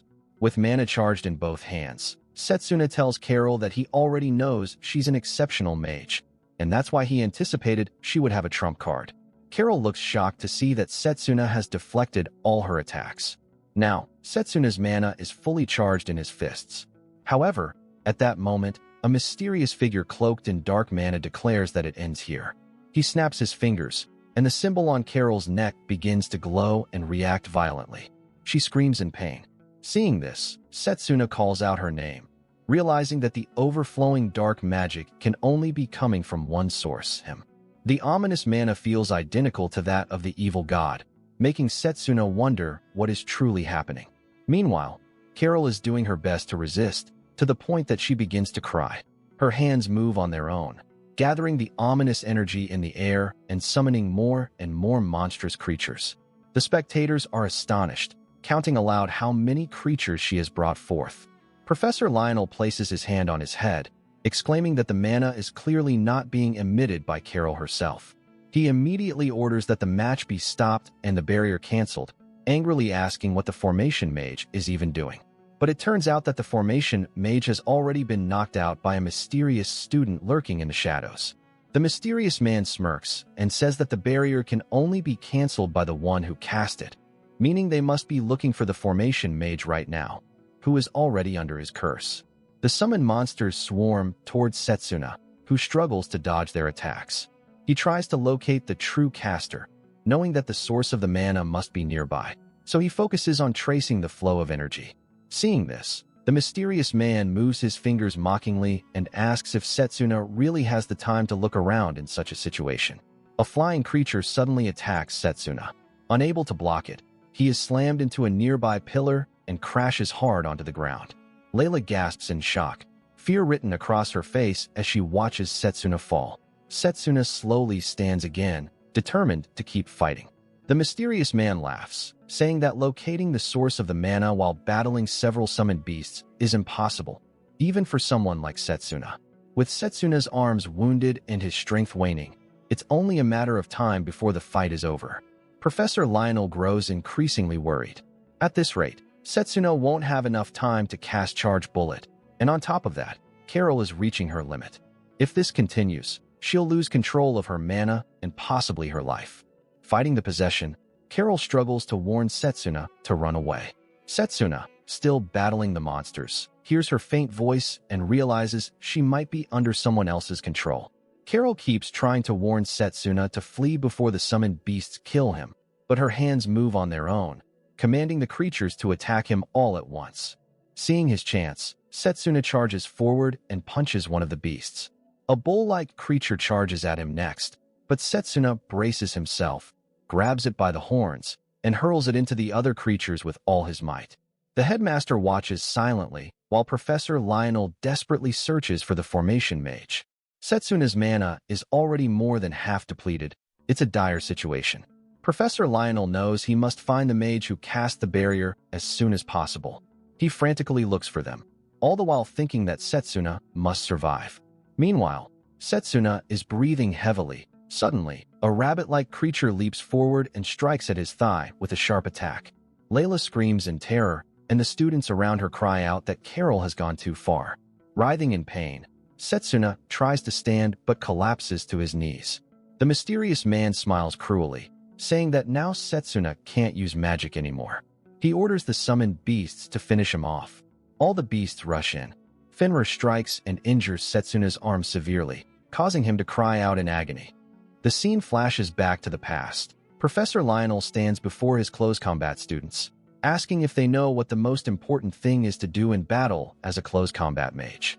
The red-haired man beside Setsuna answers that it's to subdue the enemy with a single, powerful blow. Setsuna answers that it's to minimize the damage received while closing the distance with the enemy as quickly as possible.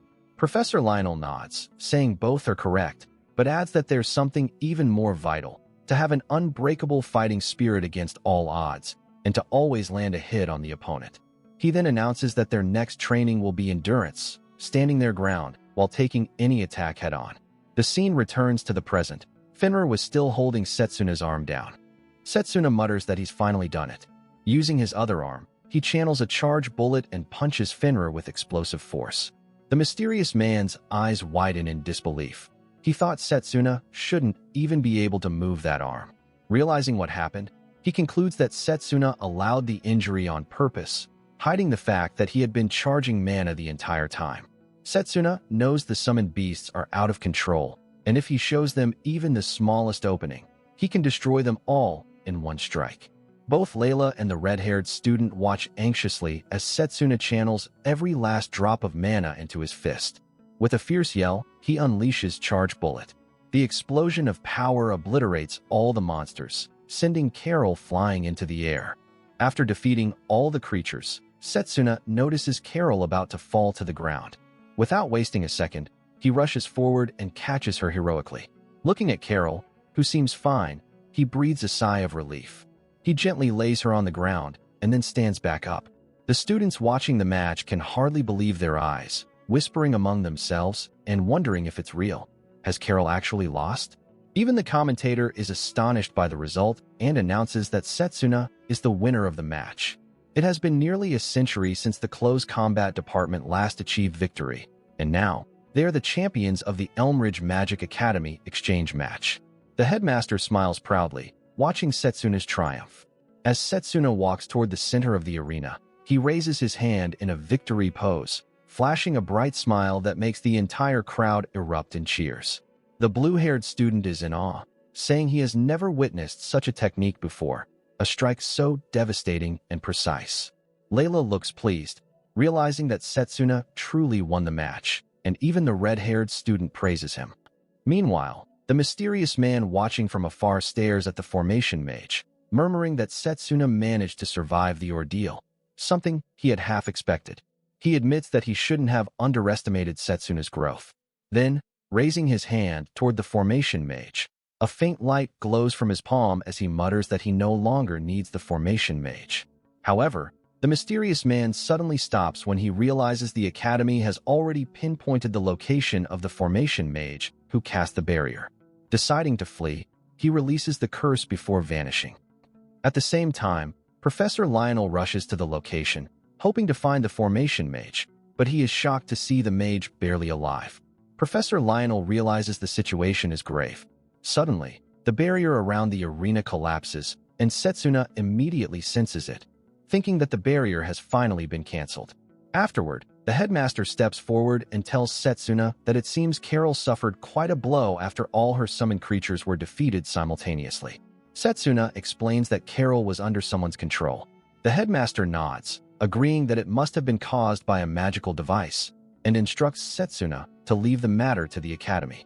He then smiles, complimenting Setsuna for showing his true power and confirming that he will keep his promise. Hearing that, Setsuna smiles gratefully and thanks him. The headmaster stands up to leave, telling Setsuna to come to his chamber the next day. Once the match concludes and things finally calm down, Setsuna goes to the medical room to be treated by a healer. A brown-haired woman uses healing magic on him and then carefully bandages his wounds. She informs him that his external injuries should be fine for now, but his internal damage hasn't fully healed, so he needs to rest. Setsuna nods in understanding. After the treatment, he puts his shirt back on, and the healer steps aside. Suddenly, someone knocks at the door. It's Layla, the kids, Professor Lionel, and the red-haired student coming to visit. Layla asks if his body is all right, and Setsuna smiles, saying that he's fine now. As they can see, Layla beams with joy and congratulates him again on his victory. The red-haired student also congratulates him, calling Setsuna the pride of close combat magic. The children excitedly comment on how strong and cool Setsuna is. He enjoys talking with his friends and looks genuinely happy. After some time, everyone leaves, except Professor Lionel, who stays behind. He tells Setsuna that the formation mage survived, explaining that someone had attacked him and left him unconscious. As for Carol, she still needs rest, but is stable and will likely be questioned once she wakes up. Professor Lionel admits he suspects that this entire incident was targeted specifically at Setsuna and asks if Setsuna has any idea what's going on. Setsuna's expression suddenly changes.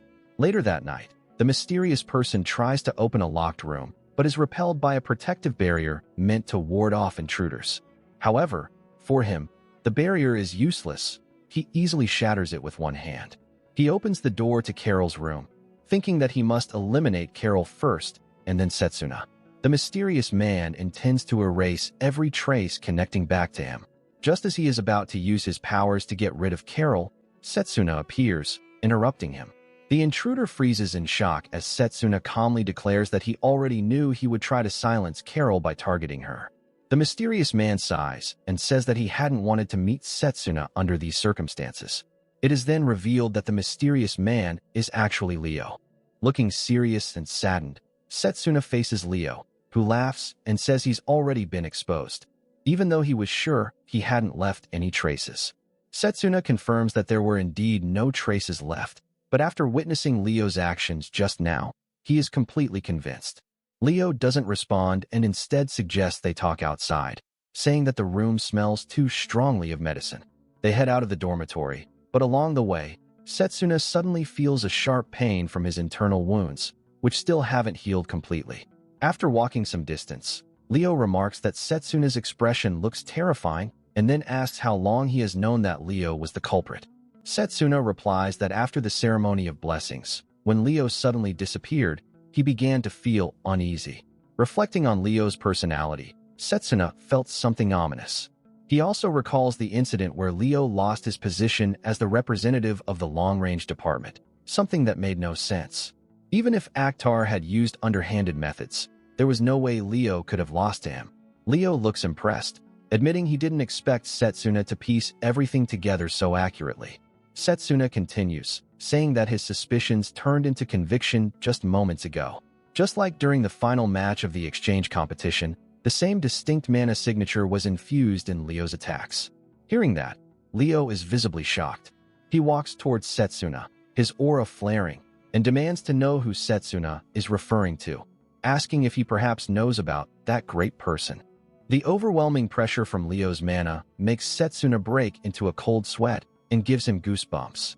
From the shape-shifting quality of that energy, he becomes completely certain Leo is a subordinate of the evil god. If that's true, then Setsuna knows he must stop him immediately. Leo smirks and says he can't let Setsuna do whatever he pleases anymore. Though he had hoped to play with him a bit longer, he says it's time to say goodbye. In the next instant, Setsuna charges at Leo, swinging his mana sword, but the moment the blade touches Leo's hand, it vanishes.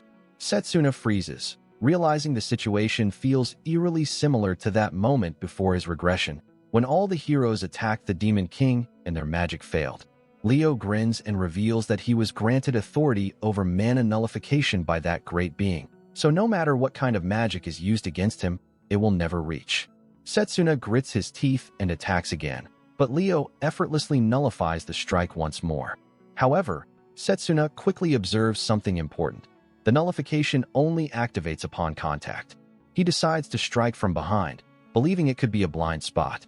In reality, Leo effortlessly nullifies the attack from behind as well, mocking Setsuna by saying it's useless. His mana detection is faster than Setsuna's. He then waves his hand, launching a barrage of fire magic toward him. Setsuna struggles to block it, and Leo continues attacking, saying that, in truth, he wanted to fight Setsuna once he had fully recovered. But when Leo sees Setsuna still standing despite the pain, he pauses, impressed. He smirks and says that Setsuna is truly remarkable. Most close combat mages never reach this level. If Setsuna had chosen long-range magic, Leo says, they could have played a bit longer. But now, it doesn't matter anymore. Setsuna will die here. Leo attacks again, this time striking Setsuna's wounded leg, forcing him to stagger and fall in agony. Setsuna glares at Leo and demands to know the reason behind his actions.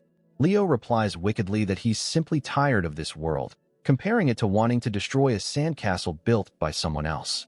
Setsuna clenches his fists in anger, recalling how before his regression, countless people died as they were taken down by demons.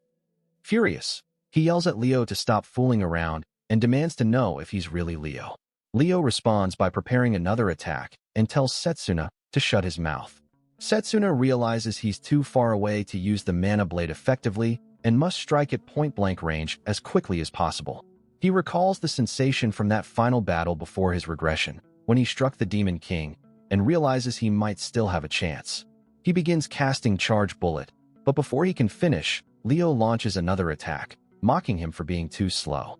Setsuna is startled by Leo's unbelievably fast casting speed, wondering if it's the power of the evil god. Suddenly, a voice commands them both to stop. A white-colored magic barrier appears, blocking Leo's attack and saving Setsuna. Seeing the white flames, Setsuna is shocked, and then those same white flames surge forward to attack Leo. Leo raises his hand and nullifies the flames effortlessly. Setsuna looks upward and sees, atop the academy building, a massive dragon standing beside the headmaster of the academy.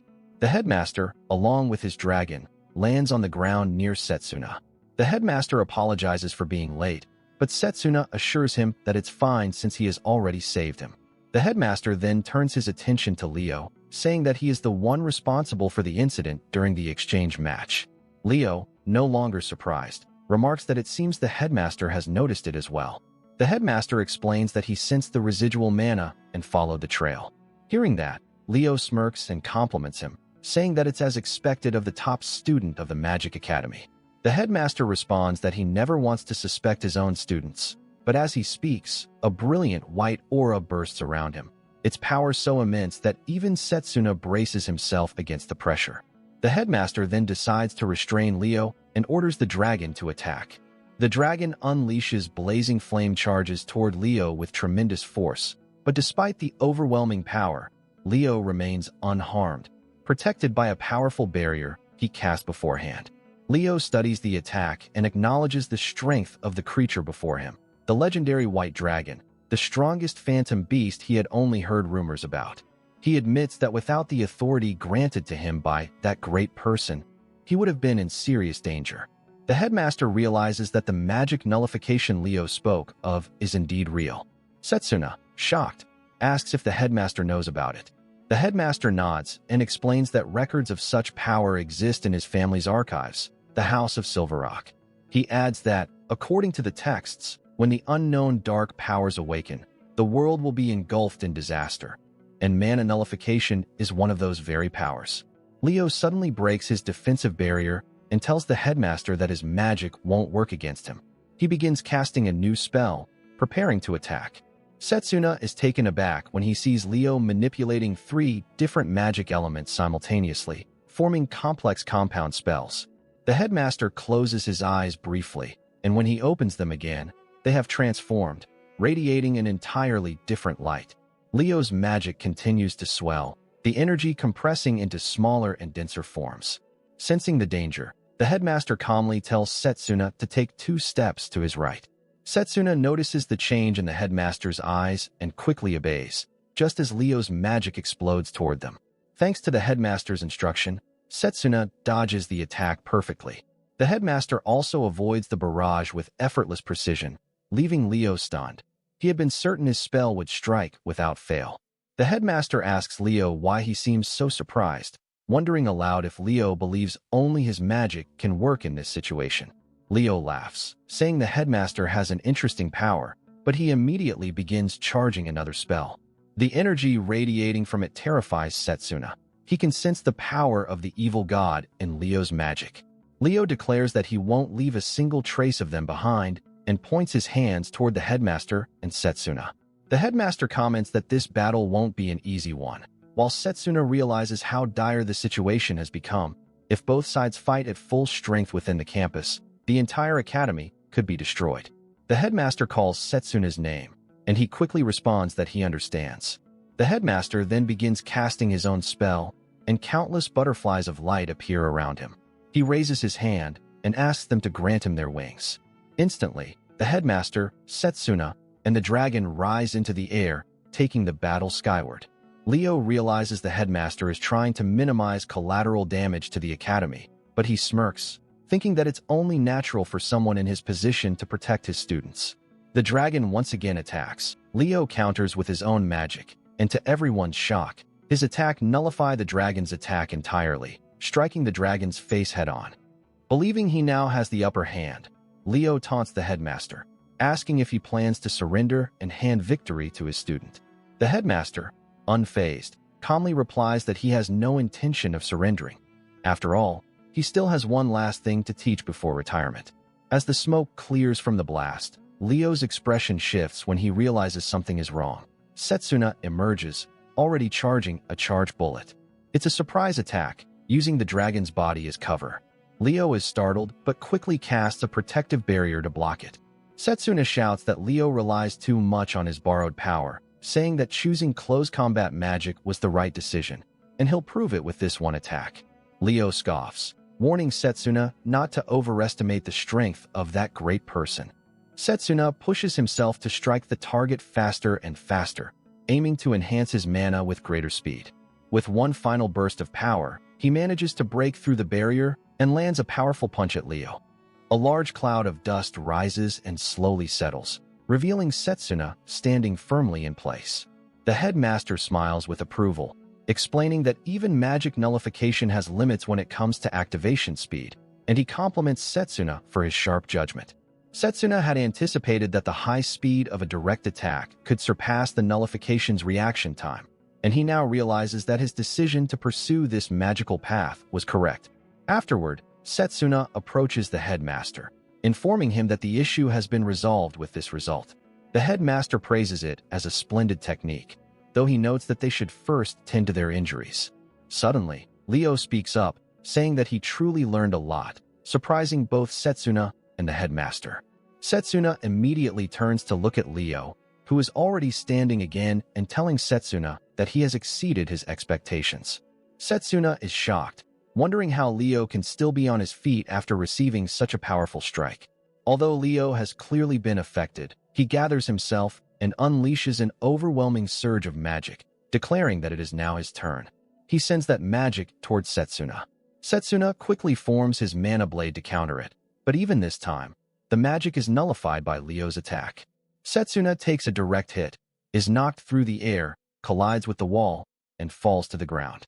Worried, the headmaster immediately calls out Setsuna's name. Setsuna recognizes the type of magic Leo used, and his vision begins to blur as he starts to lose consciousness. Leo laughs lightly, remarking that even he can perform such a technique. Setsuna suspects that Leo may have combined long-range magic with nullification, and his consciousness slowly fades. The scene then shifts to the past, when Leo was practicing long-range magic as Setsuna stood beside him. At that time, controlling magic at such a distance was already easy for Leo, almost like performing a simple daily routine. Setsuna complimented him, though he reminded himself that he shouldn't remain idle either. Leo laughed at the praise and replied that hearing such words from the master of long-range magic made the pressure even greater. He jokingly asked whether he should take a shot, with Setsuna's head as the target. The scene transitions back to the battlefield, where Leo repeats that statement. Setsuna, confused, asks what he means, and Leo tells him to look behind him. When Setsuna turns, he sees a distressing image of one of his comrades being overwhelmed by monsters, and Leo's voice intensifies his sense of despair. However, it is soon revealed that this was all part of a dream sequence. Setsuna suddenly wakes up, trying to sit up, and Layla, who had been sitting beside him, expresses relief that he has finally regained consciousness. Looking around, Setsuna asks Layla where he is. She explains that he is in the academy infirmary and that he has been unconscious for 3 days. Setsuna becomes alarmed after learning this and grows even more distressed when he realizes he was defeated not just once, but twice, by the overwhelming power connected to the evil god. Layla grows concerned seeing Setsuna in such a shaken state. Suddenly, Setsuna remembers the headmaster and asks about him. Layla explains that the headmaster is likely in his chamber since all the teachers are currently in a meeting with him.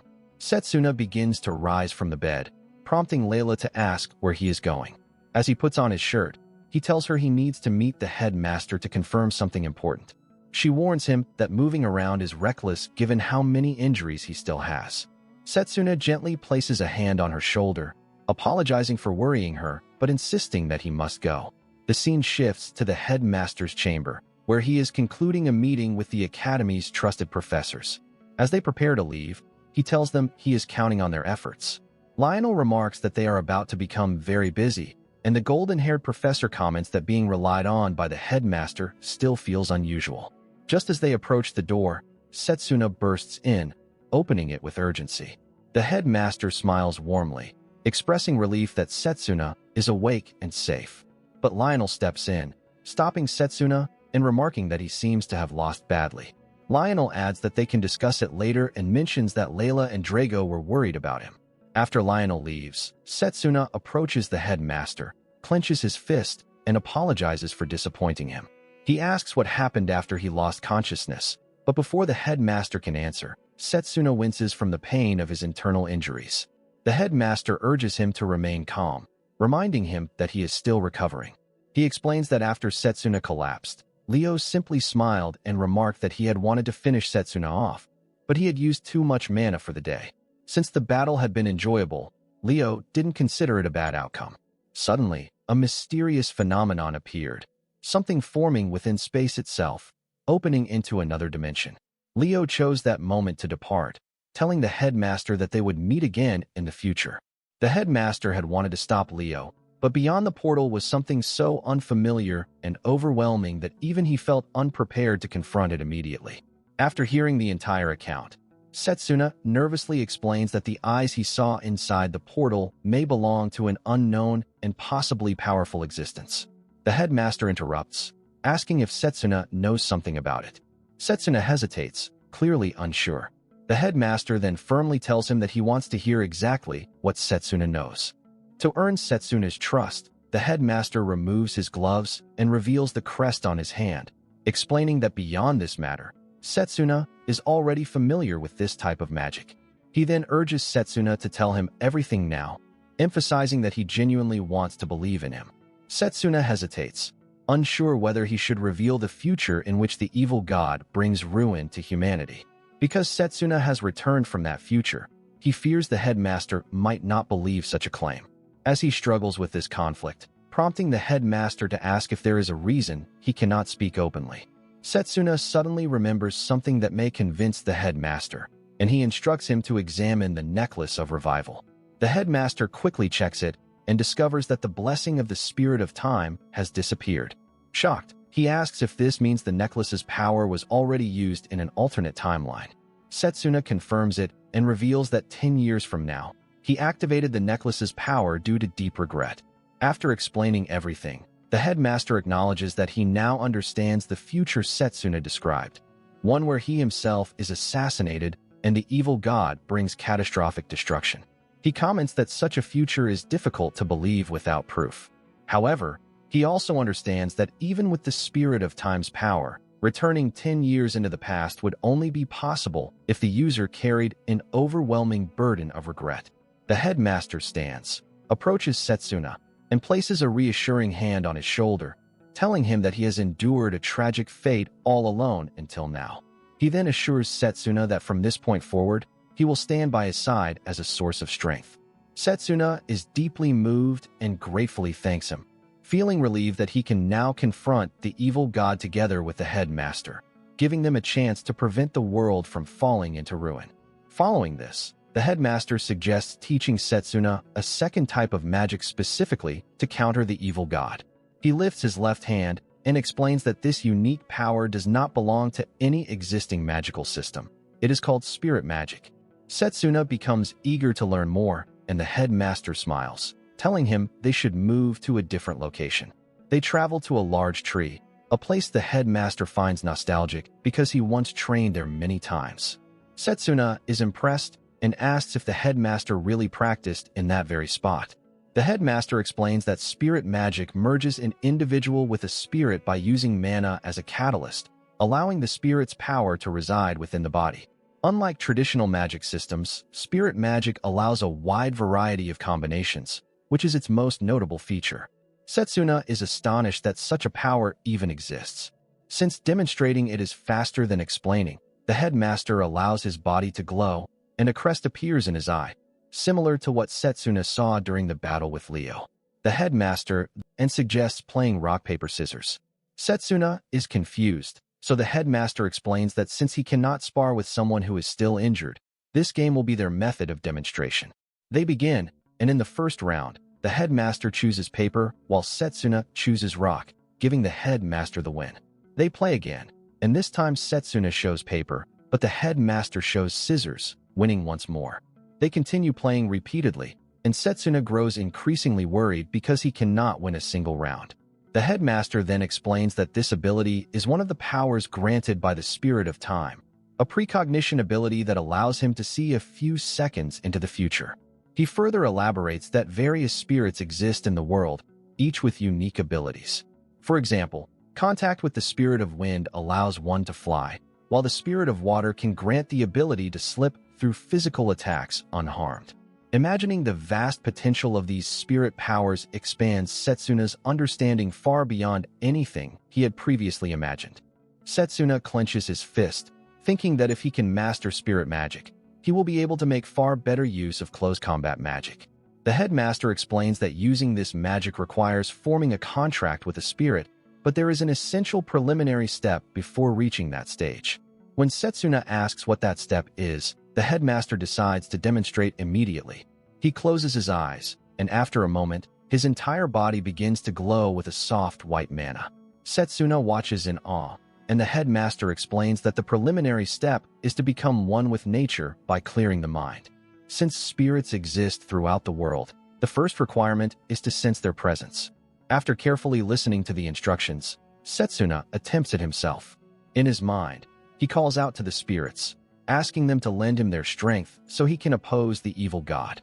A leaf suddenly falls from the tree above, startling the headmaster and making him nervous for a moment. However, it soon becomes clear that Setsuna is unable to empty his mind and cannot sense anything at all.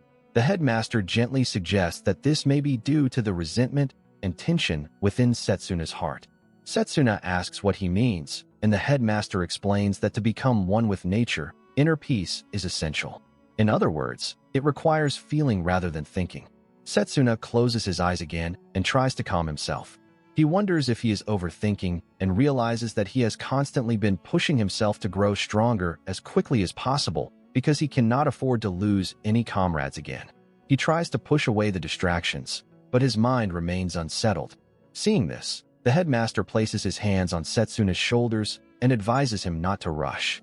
He explains that it took him 3 years to achieve harmony with nature, and Setsuna still has 5 years before the evil god descends. Setsuna, however, believes that waiting that long may be too late, because the apostles could attack at any time. The headmaster, unfamiliar with the apostles, asks for clarification. Setsuna explains that they are said to originate from the same otherworld as the evil god, and each one possesses special abilities that are very different from ordinary magic. He then reveals that Leo, who used magic disintegration, is undoubtedly one of them.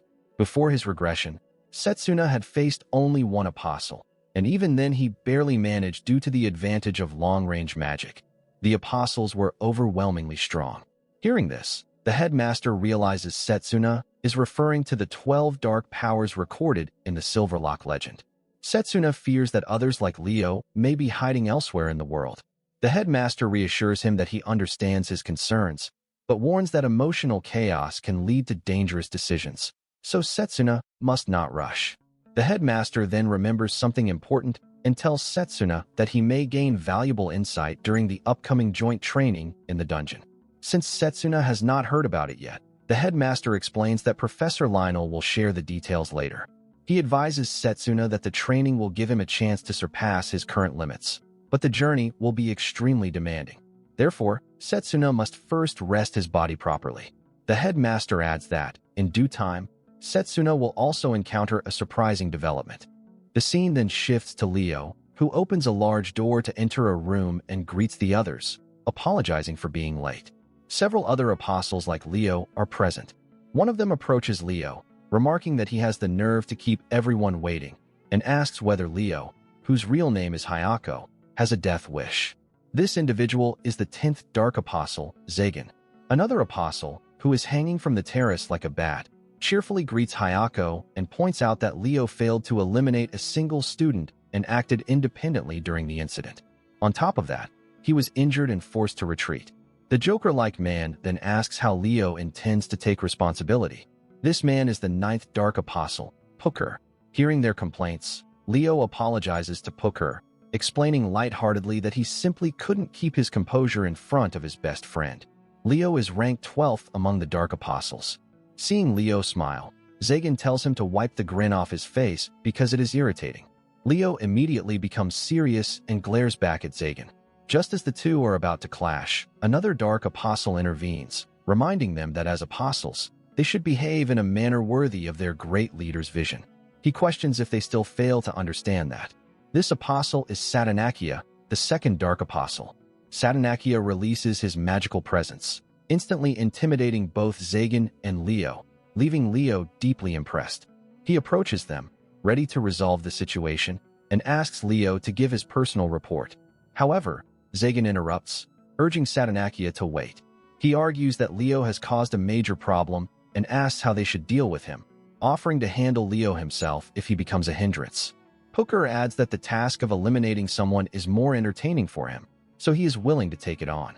But Satanakia dismisses both suggestions, stating that there is no need because he has already arranged for someone to take on the mission. He is confident that this person will succeed. A few days after the exchange matches, the students return to their classes, including Setsuna. During class, Layla approaches Setsuna and asks if he is feeling well enough to attend lessons again. Setsuna confirms that his condition is stable and that theory classes should be manageable. Even so, Layla appears concerned because he keeps getting injured, even after the final battle, making her suspect that something must have happened. Setsuna remains silent. During their spirit magic training, the headmaster had informed Setsuna that they still cannot reveal the existence of the evil god or the apostles to the public. Even he can only share limited information with a few trustworthy professors. For now, he has entrusted them with the search for Leo and the academy's security. Setsuna agreed, and the headmaster then told him that spirit magic training would be postponed temporarily. Reflecting on this, Setsuna apologizes to Layla for worrying her and assures her that he is fine. Immediately after speaking, he feels pain throughout his body, but his thoughts remain fixed on recovering quickly and becoming stronger. With determination, Setsuna slams his hand on the table, while Layla watches quietly. Professor Lionel enters the classroom and instructs everyone to take their seats. He then announces that he will explain the upcoming joint training program for the various facilities. Setsuna smiles when he hears this. The students ask for details, and Professor Lionel explains that the training will be conducted together with other departments. While exchange matches are typically used to learn each faculty's combat style, this time the purpose is to work together, understand their individual limits, and break through those limits. Listening to the explanation, Setsuna thinks that it sounds like an effort to strengthen teamwork among the mages. Professor Lionel then uses a projector to reveal that the training will take place in the first class underground dungeon. Because of the danger involved, participation will be determined through candidacy. The training is scheduled to begin in 2 weeks, so until then, Professor Lionel instructs his students to prepare themselves thoroughly. Setsuna quietly clenches his fist, realizing that this is the joint training the headmaster mentioned earlier, but he knows he must heal his injuries first.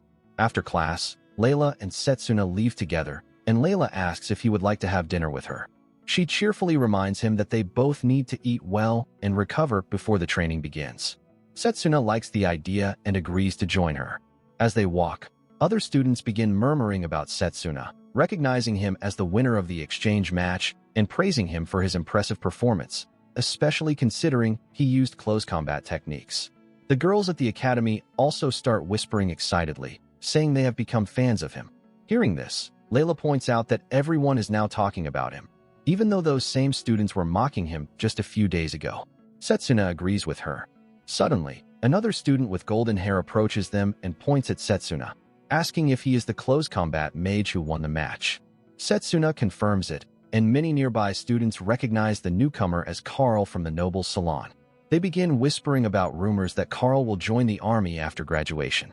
Carl then informs Setsuna that he is inviting him to join his salon.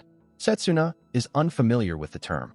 Carl explains that the salon is a social gathering for nobility, not to be confused with a hair salon, and that only mages from distinguished noble bloodlines are usually allowed to join. However, Carl claims he is willing to make an exception specifically for Setsuna.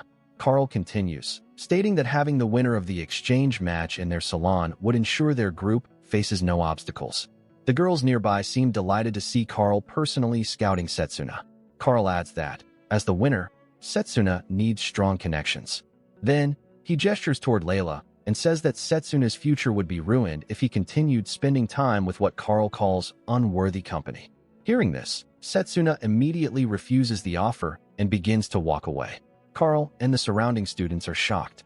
Setsuna calmly explains that magical ability has nothing to do with noble bloodlines, and that Carl is the one wasting his time. The nearby girls laugh as Carl is unexpectedly humbled by Setsuna's response. Carl, turning red with anger, draws his weapon and demands to know how Setsuna dares to speak to a noble that way, and charges towards Setsuna with his sword, but Layla quickly intervenes. She grabs Carl's arm and firmly tells him that personal fights are not allowed in the academy, then pointedly asks who here is failing to follow the rules. Carl struggles, but cannot break free from her grip. Two other students rush over, worried, and then escort Carl away, saying they will remember this incident. Carl angrily mutters that he will report everything to his father. Layla finally exhales in relief and turns to smile at Setsuna. Setsuna, meanwhile, thinks about how much stronger Layla has become compared to before. However, their moment is interrupted again, this time by Carol. She walks over, and Setsuna expresses that he is glad she is doing well. Carol replies that she is fine thanks to him, and, nervously, she tells Setsuna that she wants to properly show her gratitude, so she invites him to her room. Watching Carol's expression, Layla starts wondering what exactly is going on. Everything becomes clear when they reach Carol's private room, and she warmly welcomes them, revealing that she plans to cook a meal for Setsuna to thank him for saving her life. She asks for a moment to finish preparing. Setsuna, Drago, and Layla enter the room, with Drago and Layla curiously looking around. Setsuna humbly tells Carol that she didn't need to go through all this trouble, but Carol insists and asks him to wait while she gets everything ready. Hearing that, Layla decides to help Carol as well, knowing that preparing a full meal alone would be difficult. The moment Carol hears this, she quickly brings out another apron for Layla and thanks her sincerely for offering to help. Since Drago doesn't understand why he was included, he asks Carol in confusion. She happily replies that she invited him simply because the more, the merrier. After that, Carol and Layla head to the kitchen. While looking around, Layla comments that she has never seen anything like this and didn't even know certain foods were beneficial for recovery. Carol explains that these dishes are known as recovery foods. The two girls happily giggle as they cook together, while Setsuna listens from the hallway. In reality, he is deep in thought about what the headmaster told him earlier. According to the headmaster, Carol has almost no memories connected to Leo. It might be temporary amnesia caused by shock, or Leo may have altered her memories. Fortunately, she is safe for now, but someone could come after her again. Drago suddenly interrupts Setsuna's thoughts, asking what he is thinking about so seriously. Setsuna snaps out of it in surprise, and Drago gently tells him that his biggest flaw is taking everything too seriously. He suggests that Setsuna relax and enjoy moments like this. When Setsuna repeats the line to himself, he pauses, looking down as the words sink in. Suddenly, loud crashing noises echo from the kitchen, followed by Carol exclaiming to Layla that she added too much of something. More clattering continues, and Setsuna and Drago exchange puzzled looks. Setsuna wonders if they are actually training in the kitchen because it sounds almost explosive. Drago replies that there is no way they would do that in a kitchen, but then Carol emerges and asks Drago to help them for a moment. Drago agrees and heads in, only to find that he must wear a frilly maid-style apron to assist them. Confused, he asks if he really has to wear it, and Carol apologizes, explaining that those are the only aprons she owns. Drago finally gives in and joins them, and the three continue cooking with cheerful energy while Setsuna smiles to himself, listening from the hallway. After a while, they finish preparing all the dishes and place them on the table. Carol happily tells Setsuna to enjoy the meal. Setsuna is genuinely pleased and pulls out his chair, while Layla nervously admits that they got a little carried away and ended up making too much. Setsuna compliments the food, saying it looks wonderful, and decides that since they worked so hard, he should try to finish everything. He picks up his spoon and uses a physical boost to stretch his stomach slightly so he can eat more without feeling sick. Then Setsuna begins eating the dishes one by one.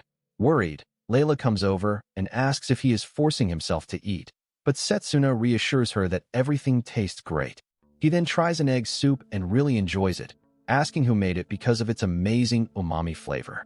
Drago comes over holding a large bowl of the same soup, proudly saying that it seems Setsuna likes the dish he made and encourages him to have more since plenty is left. Setsuna happily agrees and asks for another serving. Hearing this, Carol is shocked and can't believe that Setsuna prefers Drago's cooking over hers. Setsuna chuckles as Carol reacts dramatically, and he thinks about how nice it feels to spend a peaceful day like this once in a while. The group continues eating together, chatting happily and enjoying the warm, lively atmosphere. But Setsuna is deep in thought, reflecting on his previous life. Their once peaceful world had been destroyed by the evil god Vidark, who took that peace away from them. This time, Setsuna has fully resolved not to let history repeat itself and vows that he will not lose for a second time. After 2 weeks, the day of the joint training in the dungeon finally arrives. All participating students gather together, chatting excitedly. Drago places his hand on Setsuna's shoulder and happily comments that Setsuna looks to be in top condition. Setsuna smiles and agrees, saying it is all thanks to the healing foods Drago prepared for him over the past few days, and then thanks him. Drago replies that it is nothing, since they are close combat comrades, and reminds Setsuna that if he stops eating recovery foods regularly, their effects will fade. Setsuna smiles again, thinking about how relieved he feels knowing that he and Drago are on the same team this time, meaning he can trust Drago to watch his back. While they are talking, 2 students approach them, and the male student apologizes for making Setsuna and Drago wait. Drago turns around and realizes they are upperclassmen. The male student introduces himself as Mifyun, a 3rd year from the formation department, and then introduces the female student beside him as Yuzaha, who is in the same class. Yuzaha lowers her robe and greets them politely. Drago introduces himself as Drago Okred from the close combat department, and Setsuna introduces himself as well. Hearing Setsuna's name, Mifyun becomes very surprised, realizing he is the winner of the exchange match. He compliments Setsuna for looking dependable, and then says the same to Drago before telling them that they will all need to work together as a team. After that, Mifyun returns to Yuzaha, and Drago commenting that Mifyun seems like a cheerful person. Setsuna agrees. When Mifyun walks back, Yuzaha playfully remarks that Mifyun seems unusually gentle when speaking with them, and asks if he's trying to lower their guard. Mifyun asks if he really looked like that, and then shows a bit of his real personality, suggesting that his earlier attitude was only temporary. Professor Giovanni arrives near the dungeon entrance and informs all the students that the joint training will now begin since everyone has arrived. He introduces himself as Giovanni from the Formation Magic Department and explains that this training is a coordinated exercise between the Formation Department and the Close Combat Department. He then informs them that the dungeon they will be entering is called the Ruin of the Sealed Demon, which contains many ancient monsters and undead beings, making it at least a 1-star dungeon. During the joint training, the students must defeat these monsters in real combat. Professor Giovanni then summons a bracelet and shows it to everyone, explaining that their achievements inside the dungeon will be recorded using this bracelet of memory, and that loot dropped by monsters will count as bonus points. The team with the highest score will receive medals from the Academy. Additionally, any individual who earns more than 100 points will have the opportunity to join the training of the kingdom's Magus Battalion. Setsuna is thrilled to hear this, remembering how much he misses the members of the Magus Battalion, many of whom were not only the strongest mages in the kingdom, but also his comrades in his previous life. If he can join their training again, he might even be able to meet them once more. Professor Giovanni hands out the bracelets and announces that they will not be entering the deeper floors of the dungeon, since there may be monsters far beyond what they can handle. Because of this risk, he instructs everyone not to go too deep. In case of an emergency, they can inject mana into the bracelet to teleport back to the entrance. After wearing the bracelet, Setsuna sets his goal for 100 personal points, but quickly decides that he wants to reach 200 instead.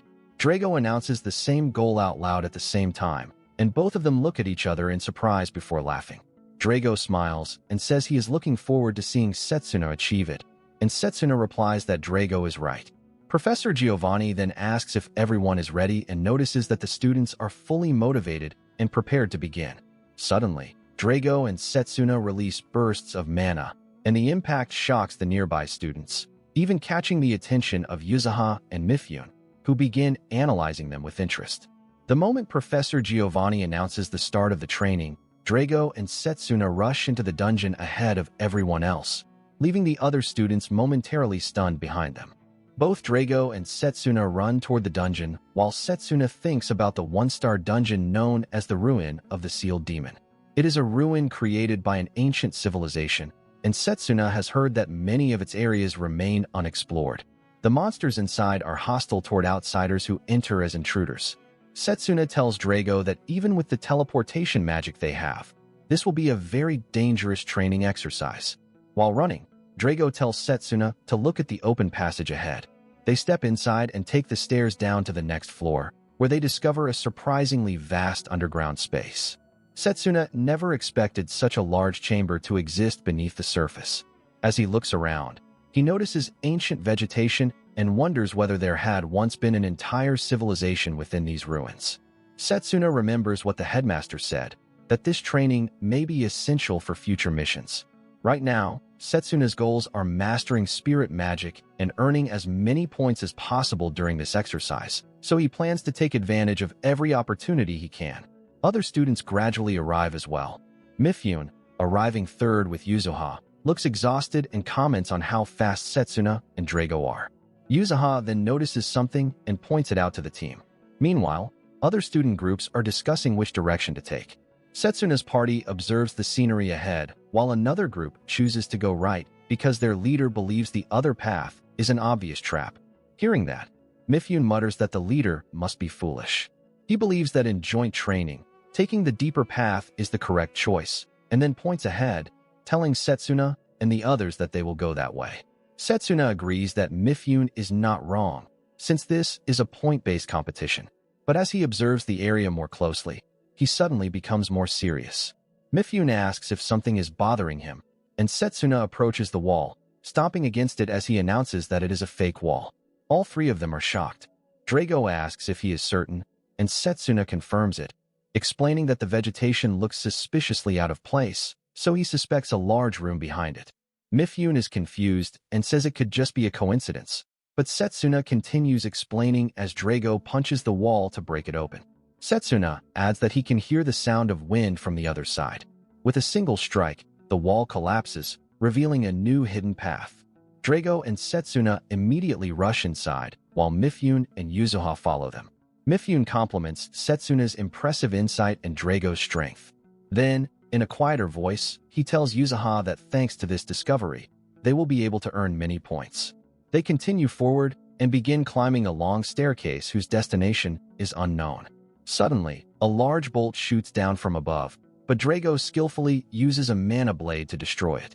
Setsuna comments that Drago seems to be in high spirits, and Drago agrees, saying that if they show how strong they are, people will finally recognize the value of close combat mages. He also adds that he does not intend to lose to Setsuna. They both smile, sharing a moment of mutual respect, but Setsuna's expression sharpens as he suddenly senses an attack from behind. He instinctively moves to dodge an arrow fired from a hidden trap. Setsuna immediately rushes toward the source of the traps and take down the traps to stop further attacks. Drago realizes that not only their reaction time, but also their perception is on an entirely different level. Drago then tells Setsuna that they should start clearing the traps to make things easier for the third-year students. But suddenly he notices a treasure chest and tells Setsuna to look. Setsuna turns and sees a chest sitting on the ground, but before either of them can act, a surge of blue mana flashes past them and pulls the chest away. It turns out to be Mifyun's spell. He claims the chest for himself. With a sly smile, Mifyun thanks Drago for helping him get the chest. After obtaining it, Mifyun receives 15 points. Drago is stunned, while Setsuna remains silent, observing the situation carefully. Drago angrily clenches his fist, frustrated that their own teammates are competing against each other in a battle of speed. He tells Mifyun that he will not lose next time. They continue exploring the dungeon, moving forward while carefully stopping the traps, and finally Drago discovers another chest. However, just like before, Mifyun uses his mana to seize the chest before Drago's hand can even reach it. The chest lands on the ground, and Mifyun claiming 15 more points, bringing his total to 30. Drago becomes even more upset, knowing that he still has no points at all. They press forward through the dungeon, with Drago handling the traps along the way. When undead monsters suddenly appear, Drago is ready to deliver the finishing blow, but Mifune intervenes again and steals the final hit, gaining yet another set of points. Mifune now reaches 40 points, while Drago remains at 0. After some time, Drago finally manages to earn 10 points by defeating multiple monsters on his own. Yuzuha acquires 30 points, and Mifune reaches 55 points after stealing another chest from Drago. As time passes, they reach a large open space. Drago is visibly exhausted, while Setsuna is clearly irritated by what has been happening. Yuzuha watches them with a smile, and Mifune turns back, telling Drago that although he acknowledges Drago's strength, Drago lacks vision, and at this rate he will never catch up. His words only fuel Drago's anger further. Setsuna, now holding 25 points, walks forward and confronts Mifune. He reminds him that the discussion about sharing rewards fairly is an essential part of dungeon exploration, yet Mifune has been taking points from his own junior.